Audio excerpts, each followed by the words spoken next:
Hello and welcome to another exciting episode of the Bearded Banter Podcast, the gaming podcast that's been MIA for about 6 months or so.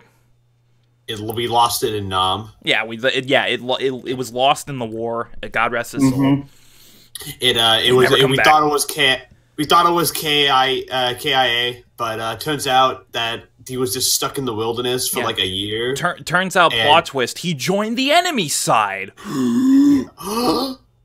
Anyway. He got consumed by the darkness. Welcome back to the Bearded Banter Podcast. It's been a while, so I apologize if I'm a little rusty, but it's good to be back. With me, I have, as always, my lovely co-host, Matt Legion Rex. How are you doing today, Matthew? I'm doing quite good. I actually got a lot of sleep today. It was my first time. It was the first time in like 2 weeks that I've actually slept like more than 4 hours. I'm very jelly because I was sleeping well until my dog decided to raid my room. Oh, the little bastard! I put him in his place. Don't worry. Did he like fucking just destroy everything in the room? No. My door was closed, and he was scratching at the door for like half an hour. And I'm like, please, go away. He wanted attention, bro. But I'm trying to sleep. Anyway. With us, we have our second co-host, Spencer. How are you doing today, Spenny boy? I'm doing really good. I'm just eating some french fries, drinking some ginger ale, and trying not to be blinded by the sun. Sophisticated over here. I think not. It's right in my fucking face. And I'm fucking blinded by this shit. Cool. Awesome. And today, we have a very special guest with us. Our first guest on the show in quite some time. We have our friend and fellow podcast host, Nick. How are you doing today, Nick?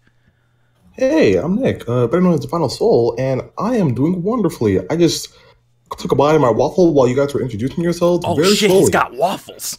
I got waffles. Got some strawberry on it, just eating some breakfast, because I usually don't eat breakfast, but like I need some energy today, because I don't know why I'm so sleepy today. But yeah, I'm doing good though. Good. We had to film today too. So you're both on the same set. Okay, that's interesting. Yeah, we got set work, which is gonna be It's gonna be fun. It's gonna be fun. Yeah. But as we always do, if you want to check out Nick's show, Fate Stay Podcast.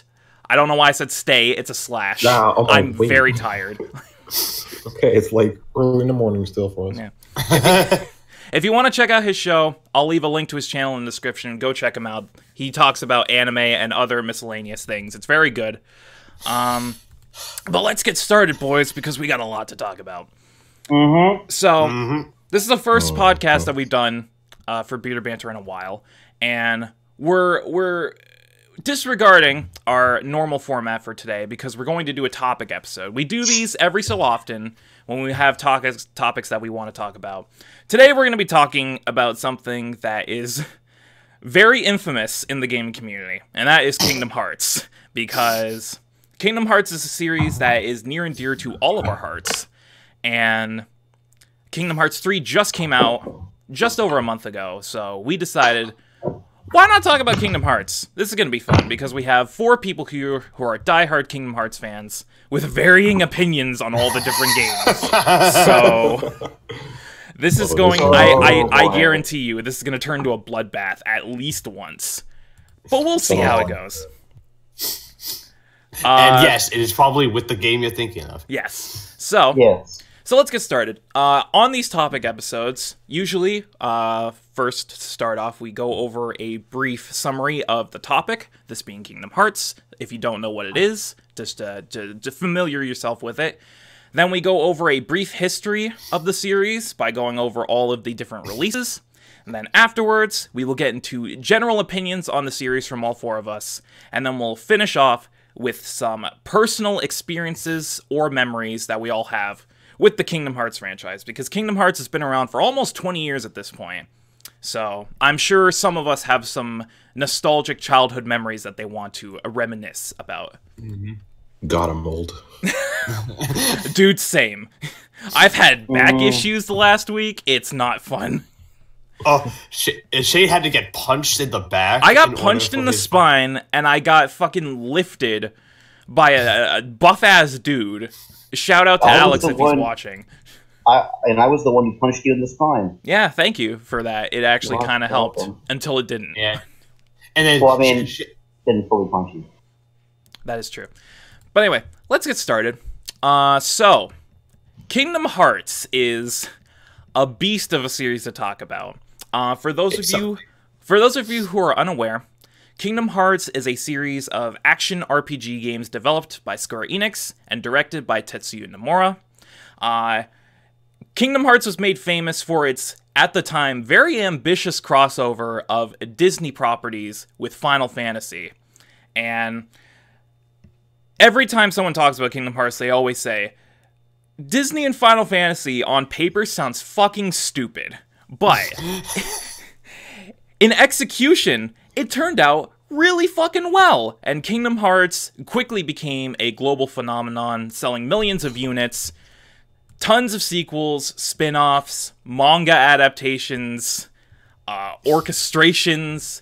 Just a bunch of shit has come from the Kingdom Hearts franchise. You got Kingdom Hearts games, you got the Kingdom Hearts manga, you got the Kingdom Hearts shoes, you got the Kingdom Hearts... you got the Heartless plushies. You got the Kingdom Hearts plushie.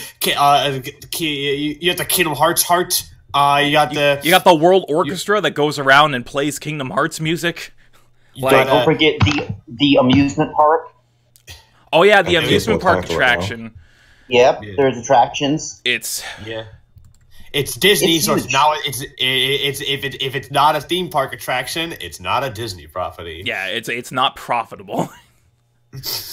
But anyway, let's get into a brief history of Kingdom Hearts, because the creation of this series is actually really interesting for those who are unaware. It's one of my favorite stories in gaming. It's kind of ridiculous. Yeah. If you've ever heard of an elevator pitch, Kingdom Hearts is literally the definition of an elevator pitch. But let's get into it. So, the initial concept for Kingdom Hearts began when Shinji Hashimoto and Hironobu Sakaguchi were discussing about Super Mario 64. They wanted to make a game, much like Super Mario 64, that had freedom of movement in 3 dimensions, much like Mario 64 revolutionized, but they didn't think it would get off the ground because nothing in their minds could rival Mario. The only thing that they thought could rival Mario would be Disney. Somehow, it's unspecified how he was eavesdropping on his conversation, but Tetsuya Nomura overheard their conversation, and he volunteered to lead the project. And so he was signed on as director. Now, this is where it gets interesting, because this is where the elevator story comes in. Back in the late 90s, early 2000s, Square Enix and Disney of Japan shared an office building. They shared it somehow. That's like the stupidest but craziest coincidence I've ever heard. It's like Square Enix and Disney work in the same building. It's like, what? But they worked in the same building in Japan, and Hashimoto got into an elevator with a Disney executive and literally did an elevator pitch for Kingdom Hearts to him. And then, yeah, the Disney executive went to the higher-ups, they discussed it, they really liked the idea, and so they officially greenlit production. Development began in February 2000, with Nomura as director and Hashimoto himself as the producer. Now, Tetsuya Nomura is an eccentric individual. He was best known previously for his work in Final Fantasy, mainly as a monster designer and graphic director. His name was really made big when he was the lead character designer for Final Fantasy VII, and Kingdom Hearts was his first directorial position, his directorial debut as a game director, and we all know where that went. Interesting, to say the least. But that's just a very brief history of how Kingdom Hearts came to be. And of course, the first one was released on the PlayStation 2. It became a huge success, a sleeper hit. If we're talking like huge success, by the way. Yeah, like, it sold you do millions. not understand how many copies this fucking thing sold. It sold millions of units, and it was critically and commercially praised. And so, of course, Square Enix saw the success of it, and they greenlit a sequel. And we all know where that went. There's so many of these fucking games that go all over the place. A sequel, and then another sequel, and then a spin-off to that sequel, which is actually a sequel. And then another one. So, and then another one. According to my numbers, as of last, the original Kingdom Hearts is at over 30 million copies. Jesus fucking Christ. Oh my goodness. You know what? That doesn't surprise me. That is so much. Yeah, because Final Fantasy and Disney, like, as soon as you slap Disney on there, you know it's going to sell big. Yeah, because people gonna buy it for the Disney because you got the Disney fans, because Disney fans is only around the entire world at this point. Yeah. And then you got the Kingdom Hearts, and then you got the Final Fantasy fans, which is like you wouldn't think they would overlap, but apparently they do. Yeah, it's weird. It turns out if you like Square Enix, chances are you also like Disney. If you're a human, you probably like Disney. So if you have seen literally anything in the past decade, you're probably a Disney fan. Mm-hmm. So anyway, that's a brief history of how Kingdom Hearts came to be. So let's go over all of the releases that have come out up till this point, starting with the original Kingdom Hearts, released for the PlayStation 2 on March 28th, 2002 in Japan, September 17th, 2002 in North America. Now, the story of Kingdom Hearts at this point was very simple. So, the story centers around Sora, Riku, and Kairi, 3 children who live out their days on Destiny Islands. They fantasize about adventure and going to different worlds. And one day, right as they're about to, their island is engulfed in darkness. A strange phenomenon known as the Heartless show up and completely destroy their island. And Sora is whisked off to Traverse Town, which is a weird, almost limbo-like world where people who have had their worlds destroyed by the Heartless are sent. Along the way, he meets Donald, Duck, and Goofy. I don't think I have to introduce those characters to you. But For those who don't know, Donald is a fucking duck. And Goofy... Goofy is some kind of dog. And Goofy is a dog that owns a dog. Yeah, he owns a dog. Goofy promotes slavery. We're not going to get into the slave relations of the Disney universe right now. Goofy promotes slavery. Goofy owns a dog, and fucking... Okay. I want to look at Goofy like, you are a dog. Okay, that brings into question, do the Disney characters eat animals? Are they cannibals? I've seen them eat meat before. There's a Goofy cartoon from like the 50s where he's cooking a ham. Oh. oh no, baby, what is you doing? I mean, there's also that cartoon where Donald was a Nazi, so I mean, it's not the craziest thing Disney's ever made. Donald's canonically a neo-Nazi. He hails Hitler and everything. Disney also made the movie Song of the South. Song of the South. So, it's not the worst thing Disney's ever done. Anyway, so along the way, Sora meets Donald, Duck, and Goofy, who are looking for King Mickey, who abandoned his country in search of a way to defeat the darkness. The 3 of them team up and go to different worlds to defeat the Heartless and protect the worlds from the darkness. And then it goes into some crazy bullshit later on. That's a very brief synopsis. Probably the probably the simplest synopsis you'll get for this game. There's a lot of stuff going on in Kingdom Hearts 1. So like, but Kingdom Hearts playing the game, we'd be here for a long time. Yeah. But in terms of gameplay, Kingdom Hearts is an action RPG game.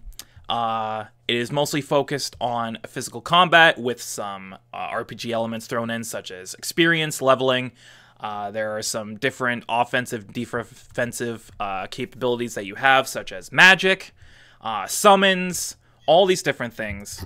Kingdom Hearts was mainly considered as a hack-and-slash game upon its release. But then you go back and play the first Kingdom Hearts and see how jank it is, and you're like, I don't know about that. I don't know about hack-and-slash. I really don't know about It's definitely a hack. But it might not. But it doesn't exactly have the slash. Yeah. But regardless, Kingdom Hearts gameplay is very solid, even if the first game is a little jank by today's standards. And critically, the game did really well. It currently holds a 85 on Metacritic. A lot of praise was given to this game for its graphical capabilities. The story was also praised because this is the simplest Kingdom Hearts has ever been, so they didn't know at this point. And the gameplay was also praised as a solid mix between hack-and-slash action gameplay and more traditional role-playing mechanics. So, guys, what do you think about Kingdom Hearts 1? Let's talk about Kingdom Hearts 1 a little bit. It's damn good. It's damn good. Yeah. I got lucky. This was the first Kingdom Hearts game I played. Same. Back in well, you played it like I know. I played it like 2 years ago. I played it in 2003. When it So you grew up with Kingdom Hearts. Yeah. So I actually played it before Kingdom Hearts 2 even came out. So like it's no. So I've played this game for. I've known this game for a while, and I played it. I was like 6 when I first played it because I was like, oh, Disney characters. I didn't actually understand like what to do half the time. Kingdom Hearts 1 is kind of confusing for a newcomer because especially when you're 6 years old and dumb. Yeah. So like, so it wasn't until I eventually, of course, like I would get the hang of it like later on, but like. It's one of those games where I always like I remember a lot of it specifically, just because like certain elements of it really stick out. Like the first time they go to a Disney World, it really sticks out. Mm-hmm. The first appearance, Alice in Wonderland. Yeah, Alice in Wonderland World. When you first see Traverse Town, when you first see Donald and Goofy. Yeah. When you first see Goofy and he's like, "Gosh, I wonder where the king went," and Donald's like, you would never understand Donald. You need subtitles just for Donald in this damn game. Because try playing this game without subtitles, Donald just sounds like. Is there even an option to turn subtitles off? I think there is. There is. I think it's in 3. In the original, I don't think so. Yeah, because every Kingdom Hearts game is just auto-enabled subtitles. It might have been added in Final Mix, but I don't think it was in the original. I would imagine it would have been added because I've seen gameplays of it without subtitles. I don't know. Some people just don't like subtitles. Yeah. I get it. I get it. I understand it, but I'm also the kind of person that's like, why? The first thing I look for is subtitles. Why do you play any game? I agree with Spencer. Speaking of Spencer, unless you're in a quiet room. Hi, Spencer. Yes. Give us your brief thoughts on the first Kingdom Hearts. It's really damn good. It wasn't the first Kingdom Hearts game I played. Okay, sorry. It wasn't the first Kingdom Hearts game I owned. It was the first Kingdom Hearts game I played because I rented it from Blockbuster. And Blockbuster. I do. I miss Blockbuster. I miss Blockbuster. I agree, Nick. I miss Blockbuster. Because I rented Kingdom Hearts 1 like 3 or 4 weeks in a row. And the thing that gets out to me, aside from, some of the Final Fantasy characters showing up, Traverse Town holds a very deep place in my heart because of just the atmosphere around Traverse Town, the music, characters, and all that, the people we meet. And the game's just good. The game's just fucking good. Mm-hmm. I mean, sure, Donald heals you when you don't want him to. Stop healing, Donald. Donald's a piece of shit and doesn't know how to do anything. Goofy is the best, and the way that you pick your, the way how they weave in certain gameplay choices through questions and stuff like that is very, very interesting. Yeah. Nick? Yes. What are your brief thoughts on the first Kingdom Hearts? All right, so how I feel about it is I actually really enjoyed Kingdom Hearts 1, but just like Spencer, it wasn't my first game either. The first game I played was Kingdom Hearts 2, but just briefly, because I didn't know who the hell Sora was, because you start off with Swiss Roxas, right? So I didn't know who the hell Sora was. I mean, there's like 7 Soras at this point, so I don't blame there's you. a lot of Soras. So I had to go back and play Kingdom Hearts 1, which also I didn't own both Kingdom Hearts 1 and 2. It was my friend who owned both of them. The first game I actually owned was Chain of Memories for the Game Boy. But I played Kingdom Hearts 1. I enjoyed all the worlds. I'd say Kingdom Hearts 1 worlds probably are the most expansive. And well, excluding Kingdom Hearts 3 now because it just came out. But like, I feel like I had the most detail when it came out. And yeah, I loved all the characters. Well, almost all the characters. But yeah, I really enjoyed the experience of Kingdom Hearts 1. I have a lot to say about Kingdom Hearts 2. Yeah. Okay, the worlds in Kingdom Hearts 1 are really good. Really, really good. And they only got better. For the most part, yeah. My experience with Kingdom Hearts is weird because I didn't grow up with it, unlike you guys. I only played the games for the first time back in 2017 when the HD remix for PS4 came out. So I don't have a whole lot of experience with Kingdom Hearts in terms of just... I didn't play it when I was a kid. That being said, though, Kingdom Hearts 1 is still really good. Kingdom Hearts 1 is like... It's like nothing I've ever played before, because I don't think I'll ever find another game in my life that has the same level of charm that this game has. Because it's just super endearing to see all of these different characters from so many well-established franchises just interacting with one another. It's really like one of the most unique experiences you can have in gaming. If this game does anything right, is replicate the feeling of watching a Disney movie. Absolutely, yeah. I totally agree. And gameplay-wise, the gameplay is very solid. And of course, you know, now that we have all the other games that came out after it, it feels a little jank by comparison. But at the time... it's a little jank, but it's honestly not as bad as some other first games, I feel. No. Like, it holds up a lot. It holds up a lot better than other, like, first installments, I would argue. It definitely has that first game syndrome, but it doesn't have it as bad as some other series do. Like, I mean, I would still recommend to anybody who wants to pick this up, just pick up the HD collections. Yeah, absolutely. You can just get all the games on PS4 now. So if you have a PS4, they don't change the gameplay pretty much between the HD collections. No, and just up it a bit. The HD collections have all the final mixes, so that's the best way to play them. So, but yeah, Kingdom Hearts 1 is a very good game. And many other people agreed because it was a commercial and critical success. I almost said commercial twice. Should we talk about our favorite Disney worlds from each of the games? I like that idea. All right, let's start with Matt.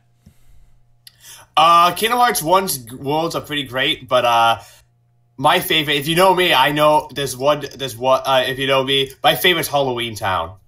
Yeah, I gotta agree. Is that in Kingdom Hearts 1? Yeah.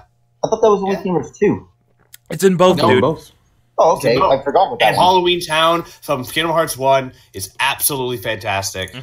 I really, really love it. And if it wasn't for Halloween Town, I think my favorite would... maybe Agrabah? Be Agrabah. Yeah, might be Agrabah. Yeah, if it wasn't for Halloween Town, I think it would be Agrabah for me. But it's absolutely Halloween Town because Nightmare Before Christmas is one of my favorite goddamn movies. So being able to play through that movie, it's like nothing else. Hearing Jack Skellington, I'm like, oh! Okay, Spencer, what's your favorite world in KH1? Probably Agrabah.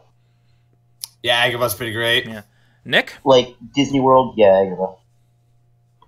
For me, I have to agree with Matt. I love Halloween Town just because the way like the whole world environment was when I was playing it, and like the POV that you play as Sora, and like just the whole story in it. Just everything about Halloween Town I loved. And if there's a world that I just hated the most, probably Atlantica for obvious reasons. Well, I mean that's the obvious choice. That's like the obvious low blow. Yeah, literally. Yeah. Atlantica is better in Kingdom Hearts 1 than it is in Kingdom Hearts 2. I mean, Kingdom Hearts 2, it's just the QuickTime events. So it's just QuickTime events. Anyway, so Kingdom Hearts 1 was a big success, both critically and Matt, please. I'm sorry, I'm sick. So Kingdom Hearts 1 was a big success, and Square Enix saw the numbers, and they saw the scores, and they were like, well, shit, we gotta make a sequel.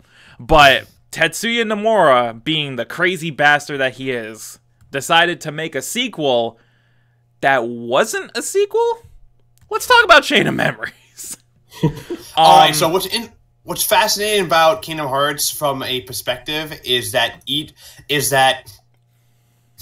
any of them that don't have the numbered game, the numbered number in the names of their game, it means that they're going to have a different gameplay style from the normal games. So Chain of Memories has a completely different gameplay style from the first Kingdom Hearts. Which, let's talk about it. Kingdom Hearts Chain of Memories was a direct sequel to the first Kingdom Hearts. It was released for the Game Boy Advance on November 11th, 2004 in Japan, December 7th, 2004 in North America. It would later be remade as Kingdom Hearts Re-Chain of Memories for the PlayStation 2, which was released in the year of 2008, December 2nd, 2008 in North America.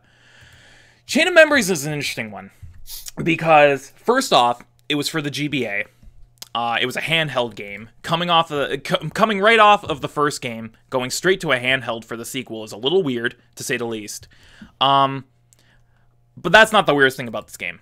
The story follows immediately after the end of Kingdom Hearts 1, where Sora, Donald, and Goofy are traveling to figure out what to do next, because they beat Ansem at the end of Kingdom Hearts 1, they restored the worlds, but there's still shit to do.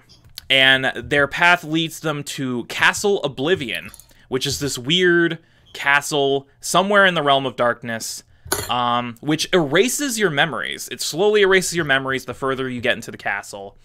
And they have to deal with the fact that they're losing their memories, and also have to deal with the new threat of Organization 13.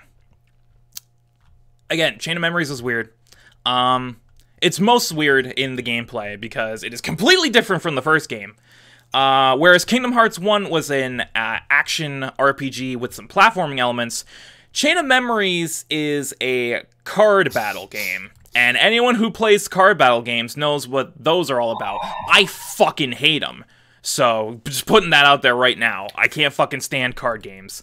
But yeah, Nomura decided that he wanted to spice things up for Chain of Memories, so he made it a card battle action game where all of your attacks are determined by cards, and you can mix and match different cards as you see fit. There are different values, there are different moves, specials, summons. Everything is done through cards.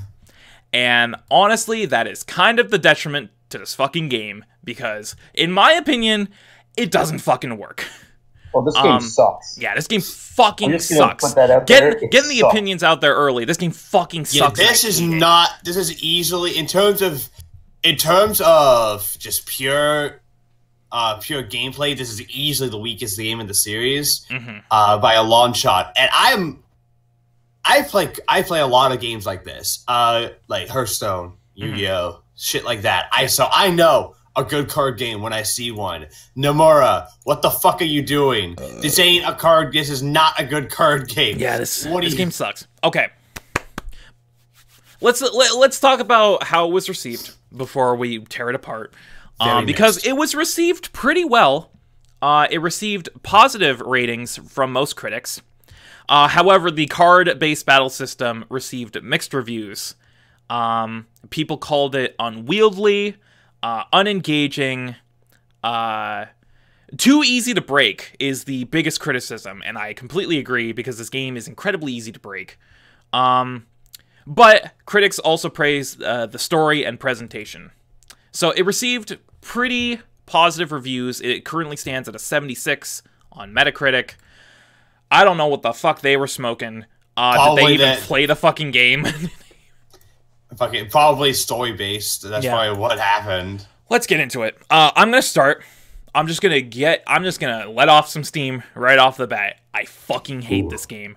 This game was the bane of my fucking existence. The only reason I got through it was because I had to before I got into Kingdom Hearts 2, because I knew I would be left out in the cold. I would be completely lost if I didn't. But goddamn, this game was not fun to play. My biggest issue with the game, because I actually do really like the story, I like the introduction of Naminé. I like Castle Oblivion. I like Organization 13. I like everything about that. Presentation was great. Voice acting was great. All of that. My biggest issue with the game, of course, is the gameplay. And it's not even so much the fact that it's a card game. It's the fact that it's so widely unbalanced. Because this game, at the same time, has an incredible amount of difficulty spikes. Like, this game will get fucking balls hard for no goddamn reason. Yet at the same time, if you have the right cards in the right order, you can completely break it. And to me, it's like, what's the fucking point? Like, first off, the difficulty is widely unbalanced. One time, it's piss easy, and the other, I literally spent 2 hours trying to beat Vexen. And on the other, if I decide to take the time to grind out and get all the cards I need, I can just completely destroy everything that's holding this game together. And that's just not fun for me. But that's just me. Let's get some other opinions. Matt, how do you feel about Chain of Memories? Gameplay-wise, I fucking hate this piece of shit. It's a fucking mess because the gameplay because like you said, it's easy to break. All you really need to do is get like, so you have because each card has that CP value, so you need to like work and like you need to like put like you have like a limited amount of like cards you could put into a deck with that value. If you get like the right cards, like the right in the right order as well, you break the game pretty much. Like you break it. Like it's actually stupid on how easy it is to like cheese the fuck out of this game. And the damn shame that it's not fun to play through because there's a genuinely fantastic story here. Yeah. With Naminé and Castle Oblivion and everything that goes on there, and there's actually two stories to this game too. There's one with Riku. Yeah, there's Rebirth with Riku, which is equally as good. I honestly like Riku's campaign more than Sora's because it's like a quarter of the length, and it's also not stupidly piss easy to break because you have a predetermined set of cards that you always have. So I honestly think that this game should have just been like that. Yeah, but that's just me. Yeah, with Riku, like his story's equally as good. So like it's one of those stages where it's like you have a really damn great story here, and with Kingdom Hearts, I always try to focus on like the story and characters and stuff because it is an RPG. So like, and RPGs are story based first, gameplay second. So when Chain of Memories, it was a bitch to play through because it was like just dumb, but like. Story-wise, I'd say I didn't hate my experience with Chain of Memories. I didn't hate it. I didn't find it pointless. After I was done, it's like, okay, I liked what they were trying to do here. I don't think it worked. But hey, props for trying. Yeah, props for trying something new. Spencer, I know how you feel about Chain of Memories, so please, you have the floor. This and one other game that's coming up is going to be the one where I don't have the most to say. Because I've stricken them from my memories. I kind of like Sora. Chain of Memories and the one we're going to talk about. Fucking 2006, 2007. So a couple years after they came out, I sat down and played them. God, these games sucks. This is such a bad fucking game. And the reversion doesn't really help it that much more. No, it really doesn't. It just changes the graphics. In a certain sense, it actually makes it worse. Yeah. The sprites look really nice on the GBA. The polygonal models are kind of like, I hate card-based games. I hate them. Because aside from being, dumb and shit, they're also the most unfair type of game out there. Like, Matt brought up Hearthstone, Yu-Gi-Oh!, stuff like that. That game, you could have the greatest thing in the world, but if you don't pull the cards that you need, the game becomes an infinitely more difficult game. Yeah, I felt that firsthand. Or fucking sticker stars. We don't talk about Sticker Star has other problems with that not being outside of the stickers. But the stickers are an issue I'm going to bring up, because it's like, hey, I don't want to fight anything to level up and grind, because those attacks might be needed for a boss that might just show the fuck up. And I mean, you also don't level up in the new Paper Mario games anyway, so it's kind of pointless. So who cares? Who gives a shit? Just save all your stickers. So this is that with cards. And this game sucks, but I love Namine. She has a place in my heart. She's precious. She's precious. We have to protect her. But, oh my god, does this game fucking suck. Yeah, it's rough. Nick, let's get your thoughts on Chain of Memories. So for me, Chain of Memories was the first game I ever bought. Like I said earlier, bought it for the Game Boy. I got it for my birthday. I was like, oh my god, my first Kingdom Hearts game. So I have a strange hate-love relationship with this game because it's the first one I ever bought, and I'm just like, can I hate this? Can I really hate this? Can I bring myself to hate this? But at the same time, like the mechanics were god awful. I love card games. Like I'm obsessed with the card game Card Fight Vanguard. Like I'm obsessed with this. But for Chain of Memories, I'm just like, I'm sorry. It took me. I didn't even know it got re-released for the PS2 until I got Kingdom Hearts 1.5 remix for PS3. I'm like, wait, this got remix? I didn't know because I totally forgot about it. I didn't want to ever remember this game, and I'm like, well, I'm playing this again. Fuck Vexen, by the way. Yeah, honestly, fuck Vexen. Like, fuck Vexen. Fuck you know what? Fuck most of these organization fuckers because their fights are so ungodly hard for no reason. Like, they really are. I'm not even joking when I said I spent 2 hours trying to beat Vexen. Like, that's not a bluff. I remember I had to go back, look for somebody to beat him, and then I finally learned a skill called Lethal Frame, and that's probably like one of the most broken moves in the game. That's how you break the game. That's how I broke the game until I reached Marluxia, because Lethal Frame wouldn't even work against him. So I'm like, all right, gotta find a different strategy. But until then, once I learned that, I said, fuck it, I'll just use Lethal Frame from the whole game. No, but then even their own boss fights are unbalanced because Marluxia is a cakewalk compared to some of these other guys. Yeah. Like, Vexen has no reason to be that hard. He has no business. No, being he doesn't. Hard. He really doesn't. So yeah, I can't even think of the shit. That's how we feel about Chain of Memories. It's not very good. Before you finish, I also love Nominate. I will protect. Oh yeah, Nominate precious. Like Nominate and the story are the only good things about this game. Yeah. Oh, and it introduces Axel, who's always great. So exactly. Yeah. Axel's a good character. You got it memorized? Yeah, got it memorized. Quentin Flynn got it memorized. I got it memorized. Well, anyway, that's how we feel about Chain of Memories. Not very positive. But other people thought otherwise because the game reviewed well enough and it sold over 1 million units. So it could be considered a success. However you feel about that. Yeah. But of course, Chain of Memories. Should we even bother? Go ahead. Okay. Chain of Memories was just something to tide people over until the next big game, which was, of course, Kingdom Hearts 2. Yeah. Should we even bother talking about favorite Disney World and fucking Chain of Memories? Because they're all the same worlds from Cage. They're all the same worlds. Yeah, like that's what I said. Should we even bother? Let's not bother. Yeah. But, of course, Chain of Memories was something to tide people over until the next big game, which, of course, was Kingdom Hearts 2. Which was released for the PlayStation 2 on December 22nd, 2005 in Japan and March 28th, 2006 in North America.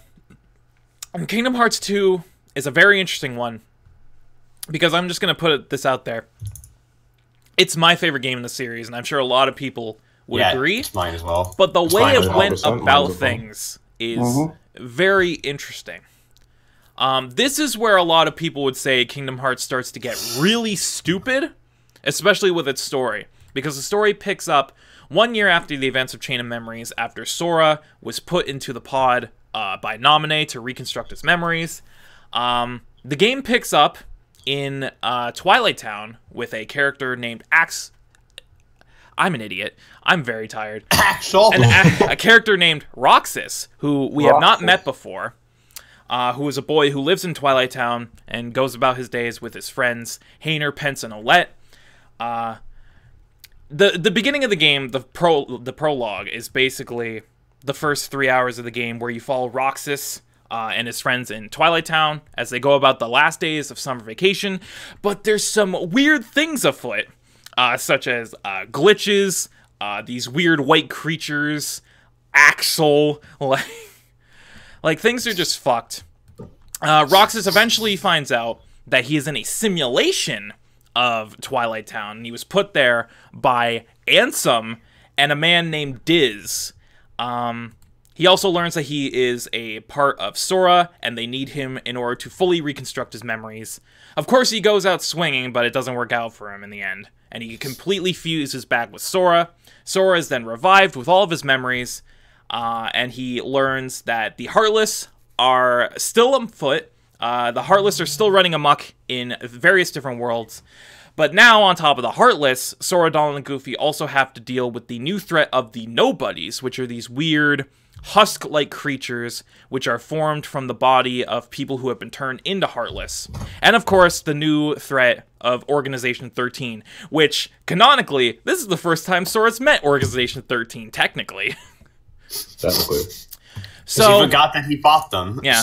So Kingdom Hearts 2 is all about Sora, Donald, and Goofy going to various worlds, defeating both the Heartless and the Nobodies, and trying to find out what exactly Organization 13 is after. Kingdom Hearts 2 goes back to the original gameplay style from the original Kingdom Hearts, is an action RPG, very hack-and-slash oriented, but they really upped the ante with Kingdom Hearts 2. They really fine-tuned the combat. They added a bunch of new mechanics, such as new summons, the drive gauge for different transformations that, of course, give you different moves and different attributes. You get more characters to interact with. You get more players on your party. You can do a bunch of different things. There's, of course, action commands. The infamous triangle button.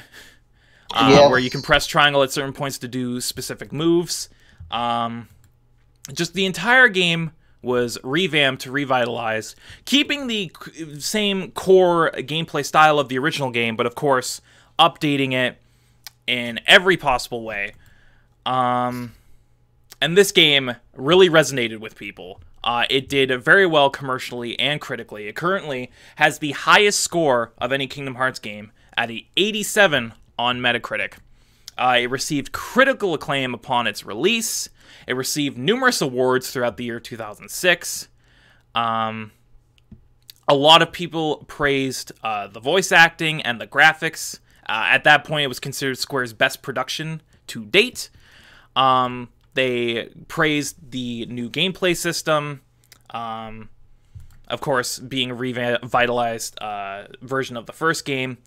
Everyone felt that it was fine-tuned in the best way possible, making it more fluid, faster, giving you more options for combat.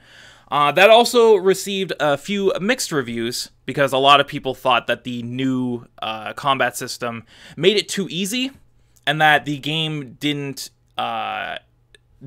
encourage different playstyles enough. But of course, the game sold really well. It sold buttloads, and it reviewed really well. So everyone seems to love Kingdom Hearts 2, but let's get into how we feel about Kingdom Hearts 2, which I'm going to put this out here just to clarify. Whose favorite Kingdom Hearts game is not KH2? Oh, right there you go. Yeah, there it is. There you go. I think that answers the question. Yep. So let's talk about Kingdom Hearts 2 a little bit. Okay. Matt, how do you feel about Kingdom Hearts 2? I fucking love this game. I fucking love it. It's a very close between this and 3 as my favorite, but I think 2 beats it out a little bit because nostalgia is a thing that exists. I played this game when it first came out in 2006, and it blew my socks off. Matt's socks went flying across the room. They went flying off because I did not expect any of what because I did not expect a lot of the stuff that happened. Like All right, so I played Kingdom Hearts 1. I didn't play Chain of Memories at this point because I didn't know it existed because I was a dumb kid who like only thought games were like 1, 2, 3. He didn't subscribe to Nintendo Power. I say that Matt, you were a smart kid for not playing it. Yeah. Well, I was also a dumb kid because I thought the Final Fantasy games took place in the same universe for the longest time, and I was also yeah. And I also like to hit my head against walls. So like I was not a smart. I wasn't a smart. I was a dumbass. I like to headbutt walls. It makes me calm. I was a dumb kid. Which explains a lot of me actually. But it's so Kingdom Hearts 2 I played. So imagine my surprise when I played Kingdom Hearts 1, expected to see the continuing adventures of Sora, Goofy, and Donald. And this bitch named Roxas shows up. And I'm like, who the fuck? That's like, not Sora. I am 100% confused. And I'm just like, oh, okay. And then when I saw Roxas, I'm like, is this Sora's twin? Is this like his brother? I mean, technically. Only you knew. And then I kept playing.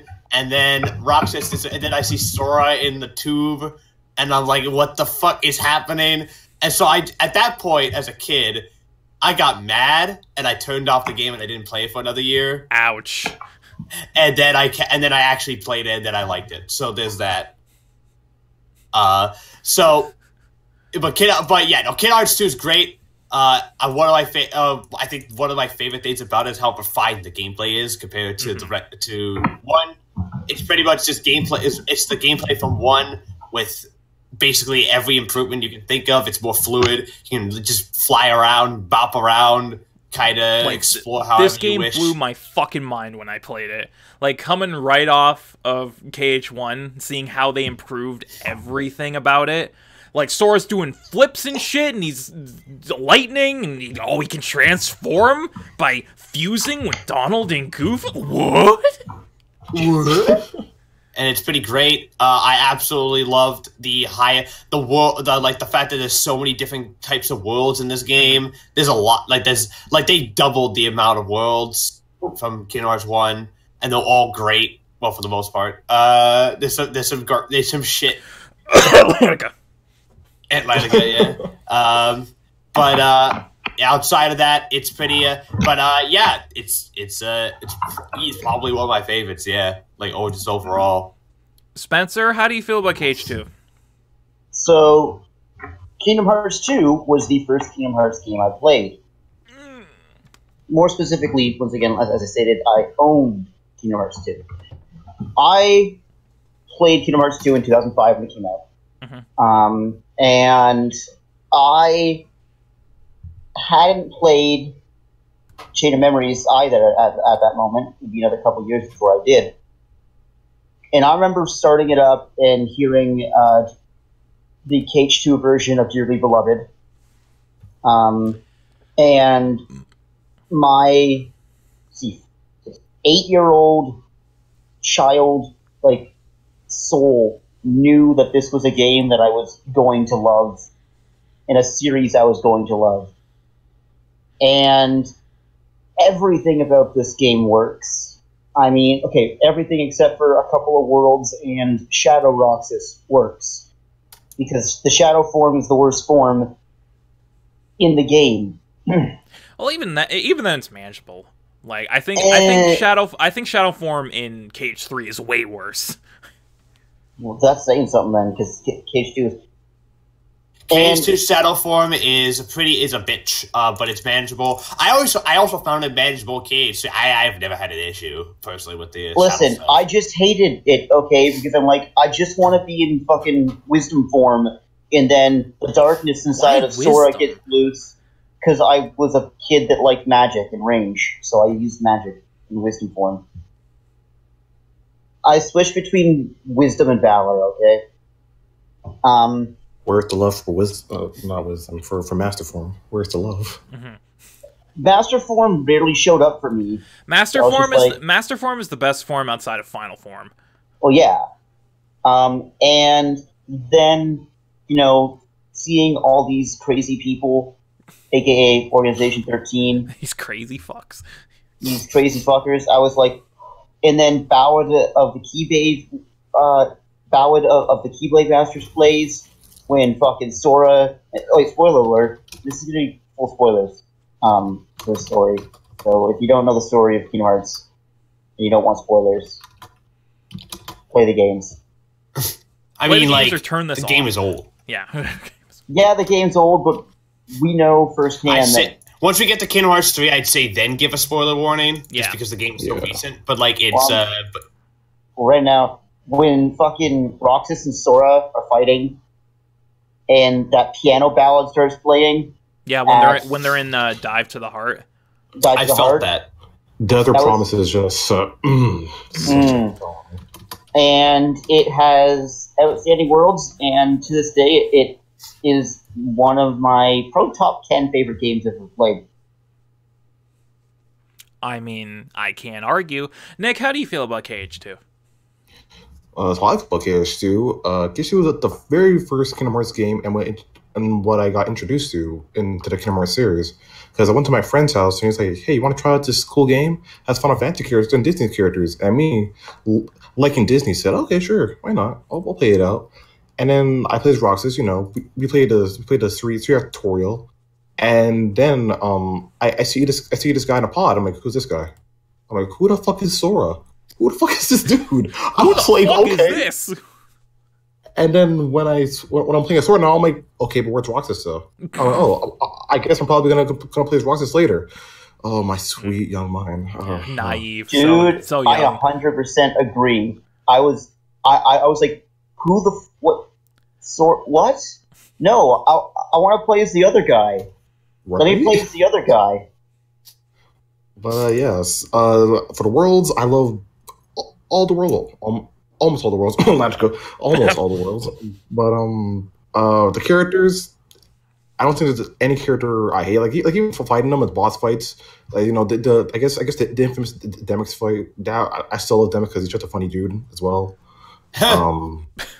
But as Winter was saying about the fight against Roxas, I remember I made a specific save file that if I want to go back and fight Roxas, I just had that save file ready. Because I'm pretty sure, I don't think data battles were in the original before Final Mix. No, they were in Final Mix. Yeah. No, Final Mix. Yeah, so I had that save file ready every time because I just loved fighting Roxas, hearing the music. Like, I remember I had to grind back because Roxas was beating my ass. And then I fought Zenmus, and I didn't buy one, so I was like, oh. Yeah. Oh. I'm like, why watch this so hard? But for all the forms, I actually like anti-form, actually. Well, I did at first, and then whenever I wanted to have the Pacific form I wanted, I'm like, oh, guess I'll die now. But I guess. But yeah, I loved KSU all the way through. My number one game in the whole series, and Roxas is my favorite character of any game, to be honest. So, yeah. Okay. Roxas is definitely my favorite of Sora's hearts. It's multiple versions of himself. There's so many of them. Anyway, KH2 is fucking phenomenal. Like, coming off the cups of Chain of Memories and hating myself deep inside, Kingdom Hearts 2 was a fucking blessing in disguise. This game is fucking phenomenal. It basically takes everything that was so good about Kingdom Hearts 1 and makes it even better. And honestly, that's all you needed to do to win me over. Because again, when you go back to play Kingdom Hearts 1, it is a little jank now, but KH2 is smooth as fucking butter, dude. Like, the combat is one of the best combat systems I've seen in any game I played. And after playing this game, I was convinced I fucking love this game. It easily made its way into my top 10 favorite games of all time. I love this game. I love everything about it. And it's just incredibly fun to play even now. So let's briefly talk about the Disney worlds. Matt, what's your favorite Disney world in KH2? Because I think you and I might have the same one. I don't know, actually. This is hard. Because there's a lot of really good ones here. Mm-hmm. Pride Lands is great. I think it might be that. I don't know. Interesting, Pride Lands. Interesting. Island. It might. I don't know. I like Land of Dragons as well. Yes, Mulan. Yeah. Port Royal's great. But Pirates is great. It's better than the one in Cage 3. The Tron one. The Tron world is great. Yes. Space Paranoids, yep. Yeah. I just love Tron, so just give me more of that. I even like 100 Acre Wood in this. Yeah, 100 Acre Wood is way better in this than the first game. Oh, wait, can we talk about how 100 Acre Wood is like, just like, I guess, like, a feel-good world, like, every time? Kingdom Hearts world of all... It's just, hey, I grew up with Winnie the Pooh. If you let me play Winnie the Pooh, I'm a happy boy. Essentially. Don't play with Winnie the Pooh. Just play Winnie the Pooh. Yeah, just play Winnie. Yeah, just Winnie Pooh wants you to get some vegetables or something. Just do it. Yeah. Matt, you still haven't picked one. I know exactly. I'm going for. I'm going with France. Okay. Spencer. That's his answer. I could go with. I really like Land of Dragons. I really like Timeless River.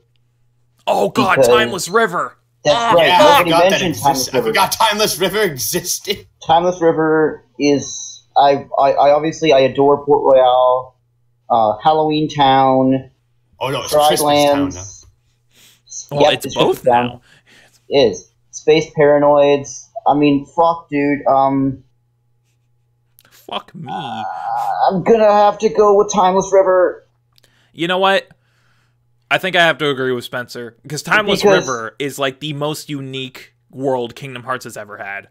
Timeless River is basically you're going back in time to the past, but you actually go back in time to the past, like past Disney. Like this is the, as I've called it, the Steamboat Willie level. Yeah, if you ever wanted to play Steamboat Willie, Timeless River. This is pretty much the homage to old school Disney shorts from the 20s, yes. Like 20s, 30s Disney cartoons incarnate. Because there's Petey and there's old Petey, but then there's Kingdom Hearts Petey, and it's weird. Yeah, he's supposed to be a dog, right? I guess.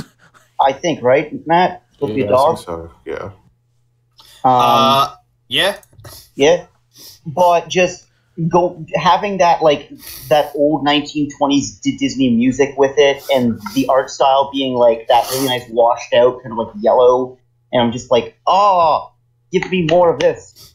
And second is Port Royale because of that music in that fight between Barbossa and Jet and you, and oh god, so good. I love this game. Nick? Funny enough, my favorite world isn't actually a Disney world. It's an original world, and that is Twilight Town. Twilight Town. Just the atmosphere of Twilight Town and hearing Sunset Heights, and just the music, the characters in it, Alette, Pen, Tainer, just everything about that world, I just loved. I can't say there's anything I hated about this world. Like, for every Kingdom Hearts 2 world, there's something I didn't like about it. But for Twilight Town, there's just nothing I didn't like. Mm-hmm. But for Disney World, though, I'd probably say the Timeless River because it's such a great world.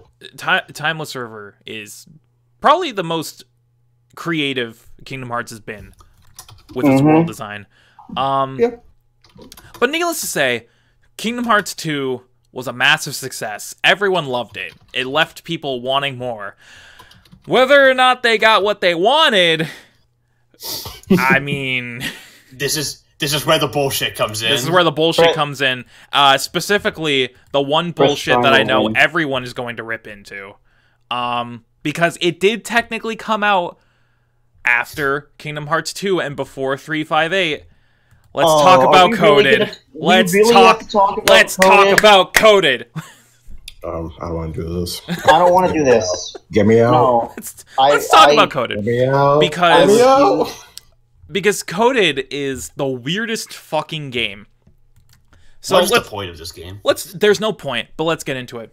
So Kingdom Hearts Coded came out, at least the first installment came out November 18th, 2008 in Japan. And what makes this interesting is that the original Coded was a series of mobile games that was split into several episodes that were released over the course of 2008 and 2009.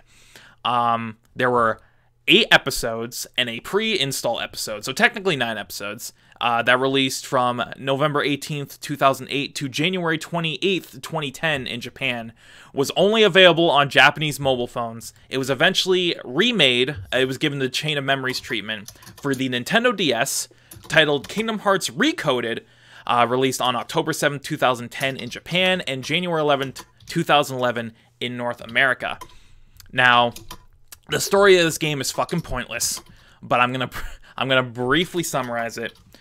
Basically, at the end of Kingdom Hearts 2, Sora, Kairi, and Riku get a letter from King Mickey. It's left ambiguous what the letter is about, but then this game is set directly after that ending of Kingdom Hearts 2. Jiminy Cricket is organizing his journals, chronicling Sora's journeys, when he finds a mysterious message that he did not write, which reads, "We must return to free them from their torment," or, rewritten and recoded, "Their hurting will be mended when you return to end it." He's confused. He didn't write this fucking message. What the fuck does this mean? So he goes and sees King Mickey, and King Mickey has the brilliant idea of digitizing the journals and encrypting the data so that they can find out what exactly this message means. But through the digitization process, the journals are corrupted with bugs, which take the form of red and black blocks and several different heartless. And I don't know why King Mickey thought this was the best method to solve this. He creates a virtual Sora, which they name Data Sora, and he guides him through the datascape to debug the journal and find out what the message means. This game, man, this game is fucking pointless. Like, it literally does not, at least until Kingdom Hearts 3, it's literally not relevant to anything about the series. Only the ending is really relevant, and even then, it's like a 5-minute cutscene you can watch on YouTube, so there's really no point to playing this game. And let's say that critics weren't exactly the kindest with this game. It is currently... it is currently one of the lowest scoring Kingdom Hearts games, currently sitting at a 66 on Metacritic. A lot of people... Yeah, it received mixed reviews. Some people praised the gameplay variety and the graphics. Others criticized the pointless story and the platforming. A lot of people just said it was very boring and monotonous and completely pointless. The gameplay of this game follows very similar to the previous entries in the series, but it's a weird mix of normal Kingdom Hearts gameplay with its action RPG hack and slash mechanics, but also the command deck from Birth by Sleep. And this game also threw in a bunch of different gameplay styles like 2D platforming sections, auto runners, turn-based RPG battles. It's just a mishmash of a bunch of different styles that don't really work. But I know everyone in this chat right now is very heated on this game. So let's get into it, guys. What do you mean? I actually love this game. It's such a beautiful game. What do you mean? Don't fucking lie to me, Nick. I swear to God. I will take you off the show right now. This game is a masterpiece, and it makes Citizen Kane look like... Okay, you know what, Matt? We're hiring for a new co-host. If you want to, if you want to submit your resume, I've just been fired. If you want to submit your resume to be the new Bearded Banter co-host, email at me at facial. No, I'm just kidding.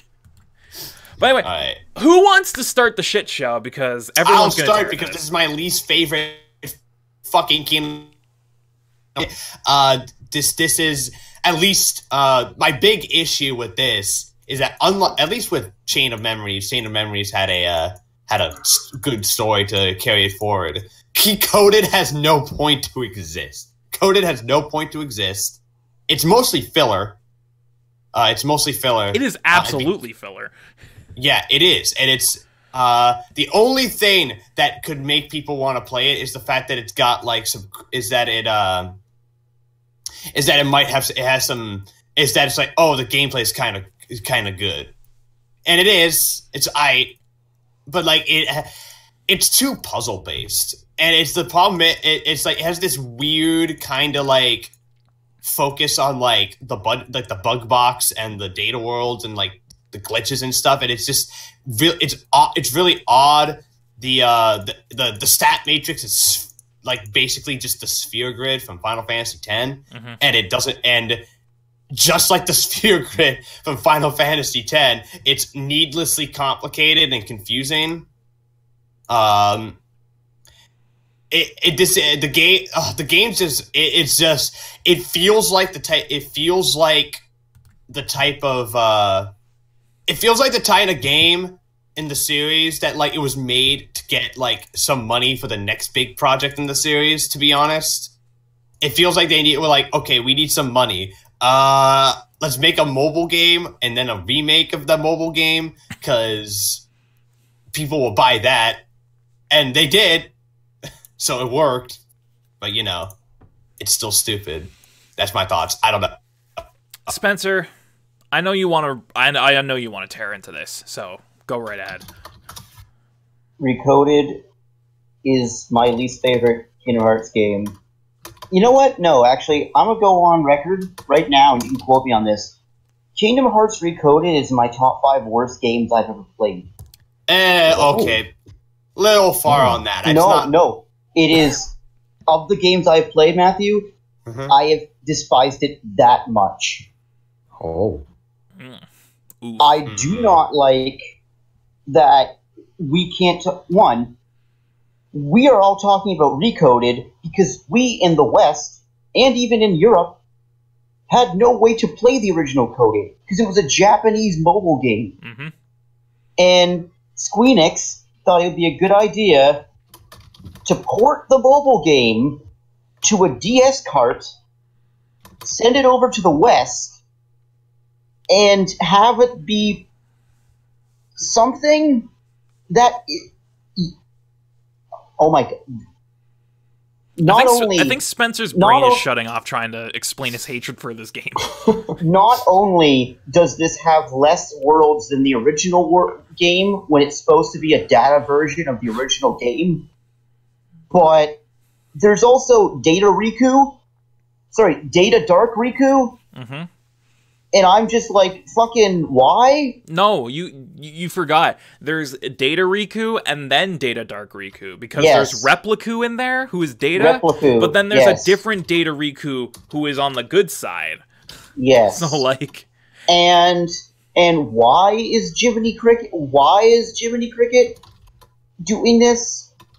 Why is... Jiminy fucking Cricket. Why is King Mickey suddenly the CEO of IBM and can just encrypt the data of Kingdom Hearts 1 and put it into a... Dude, Mickey does everything. Yeah, Mickey is the all-seeing eye. You know what happened when you died too many times to a boss in Kingdom Hearts 2? Mickey shows up. You got to play as Mickey Mouse. Yeah. And it was fucking radical. It was cool, yeah. You know what he does in this term? He defrags a hard drive and sends Data Sora in there. He you're not wrong. He fucking DDoSes Agrava. He DDoSes Agrava. He fucking right-clicks on that partition and goes into properties and clicks the fucking defrag button and goes, it's just what. But it's straight up, it's like playing a console command. And the gameplay switches around so much, you don't know what's good and what's not good. There's some good gameplay stuff, but with like the turn-based RPG that reminds me of Mega Man and Battle Network. And that's good. However, every fucking thing else in this game is a confusing goddamn mess that has nothing to do with anything in the series. And Shane's correct. Watch a 5-minute cutscene on YouTube and you have the entire story. Yep. Fuck this game. Yeah, you watch the ending of this game, and you have everything you need to go into the next one. It just makes me want to replay Kingdom Hearts 2 again. Lamau. Let's get Nick's perspective on Recoded. All right, let me talk about this shit show garbage fest. All right, so Recoded, right? There is nothing, and I mean, just one thing actually that I can say that I enjoy about Recoded. Actually, the only thing I enjoyed was that they gave nominates some fucking relevance. I thought it's the only reason why they made this game. So nominate could have some fucking relevance. And pretty much, yeah. That was really my only reason, because I want to finish it. I stopped playing that game for a bit, and I said, I have to finish this game, don't I? I finally got through it, and I was just like, it wasn't worth it. I have nothing to show for this. I'm just like, why I finish this? And at the time, like, I wasn't really too much on YouTube either, so it's just like I just played it just because, and I was just like, why am I doing this to myself? And it almost made me just not like Kingdom Hearts for a while. Actually, for the first time I played it, I didn't like Kingdom Hearts, which is surprising because Kingdom Hearts is my favorite series. So it's just like, oh god, why did they do this? Like they could have just made it like a small little like mini movie and then sent it to the West, and I would have been fine with it. But they could have just kept it as a mobile game in Japan.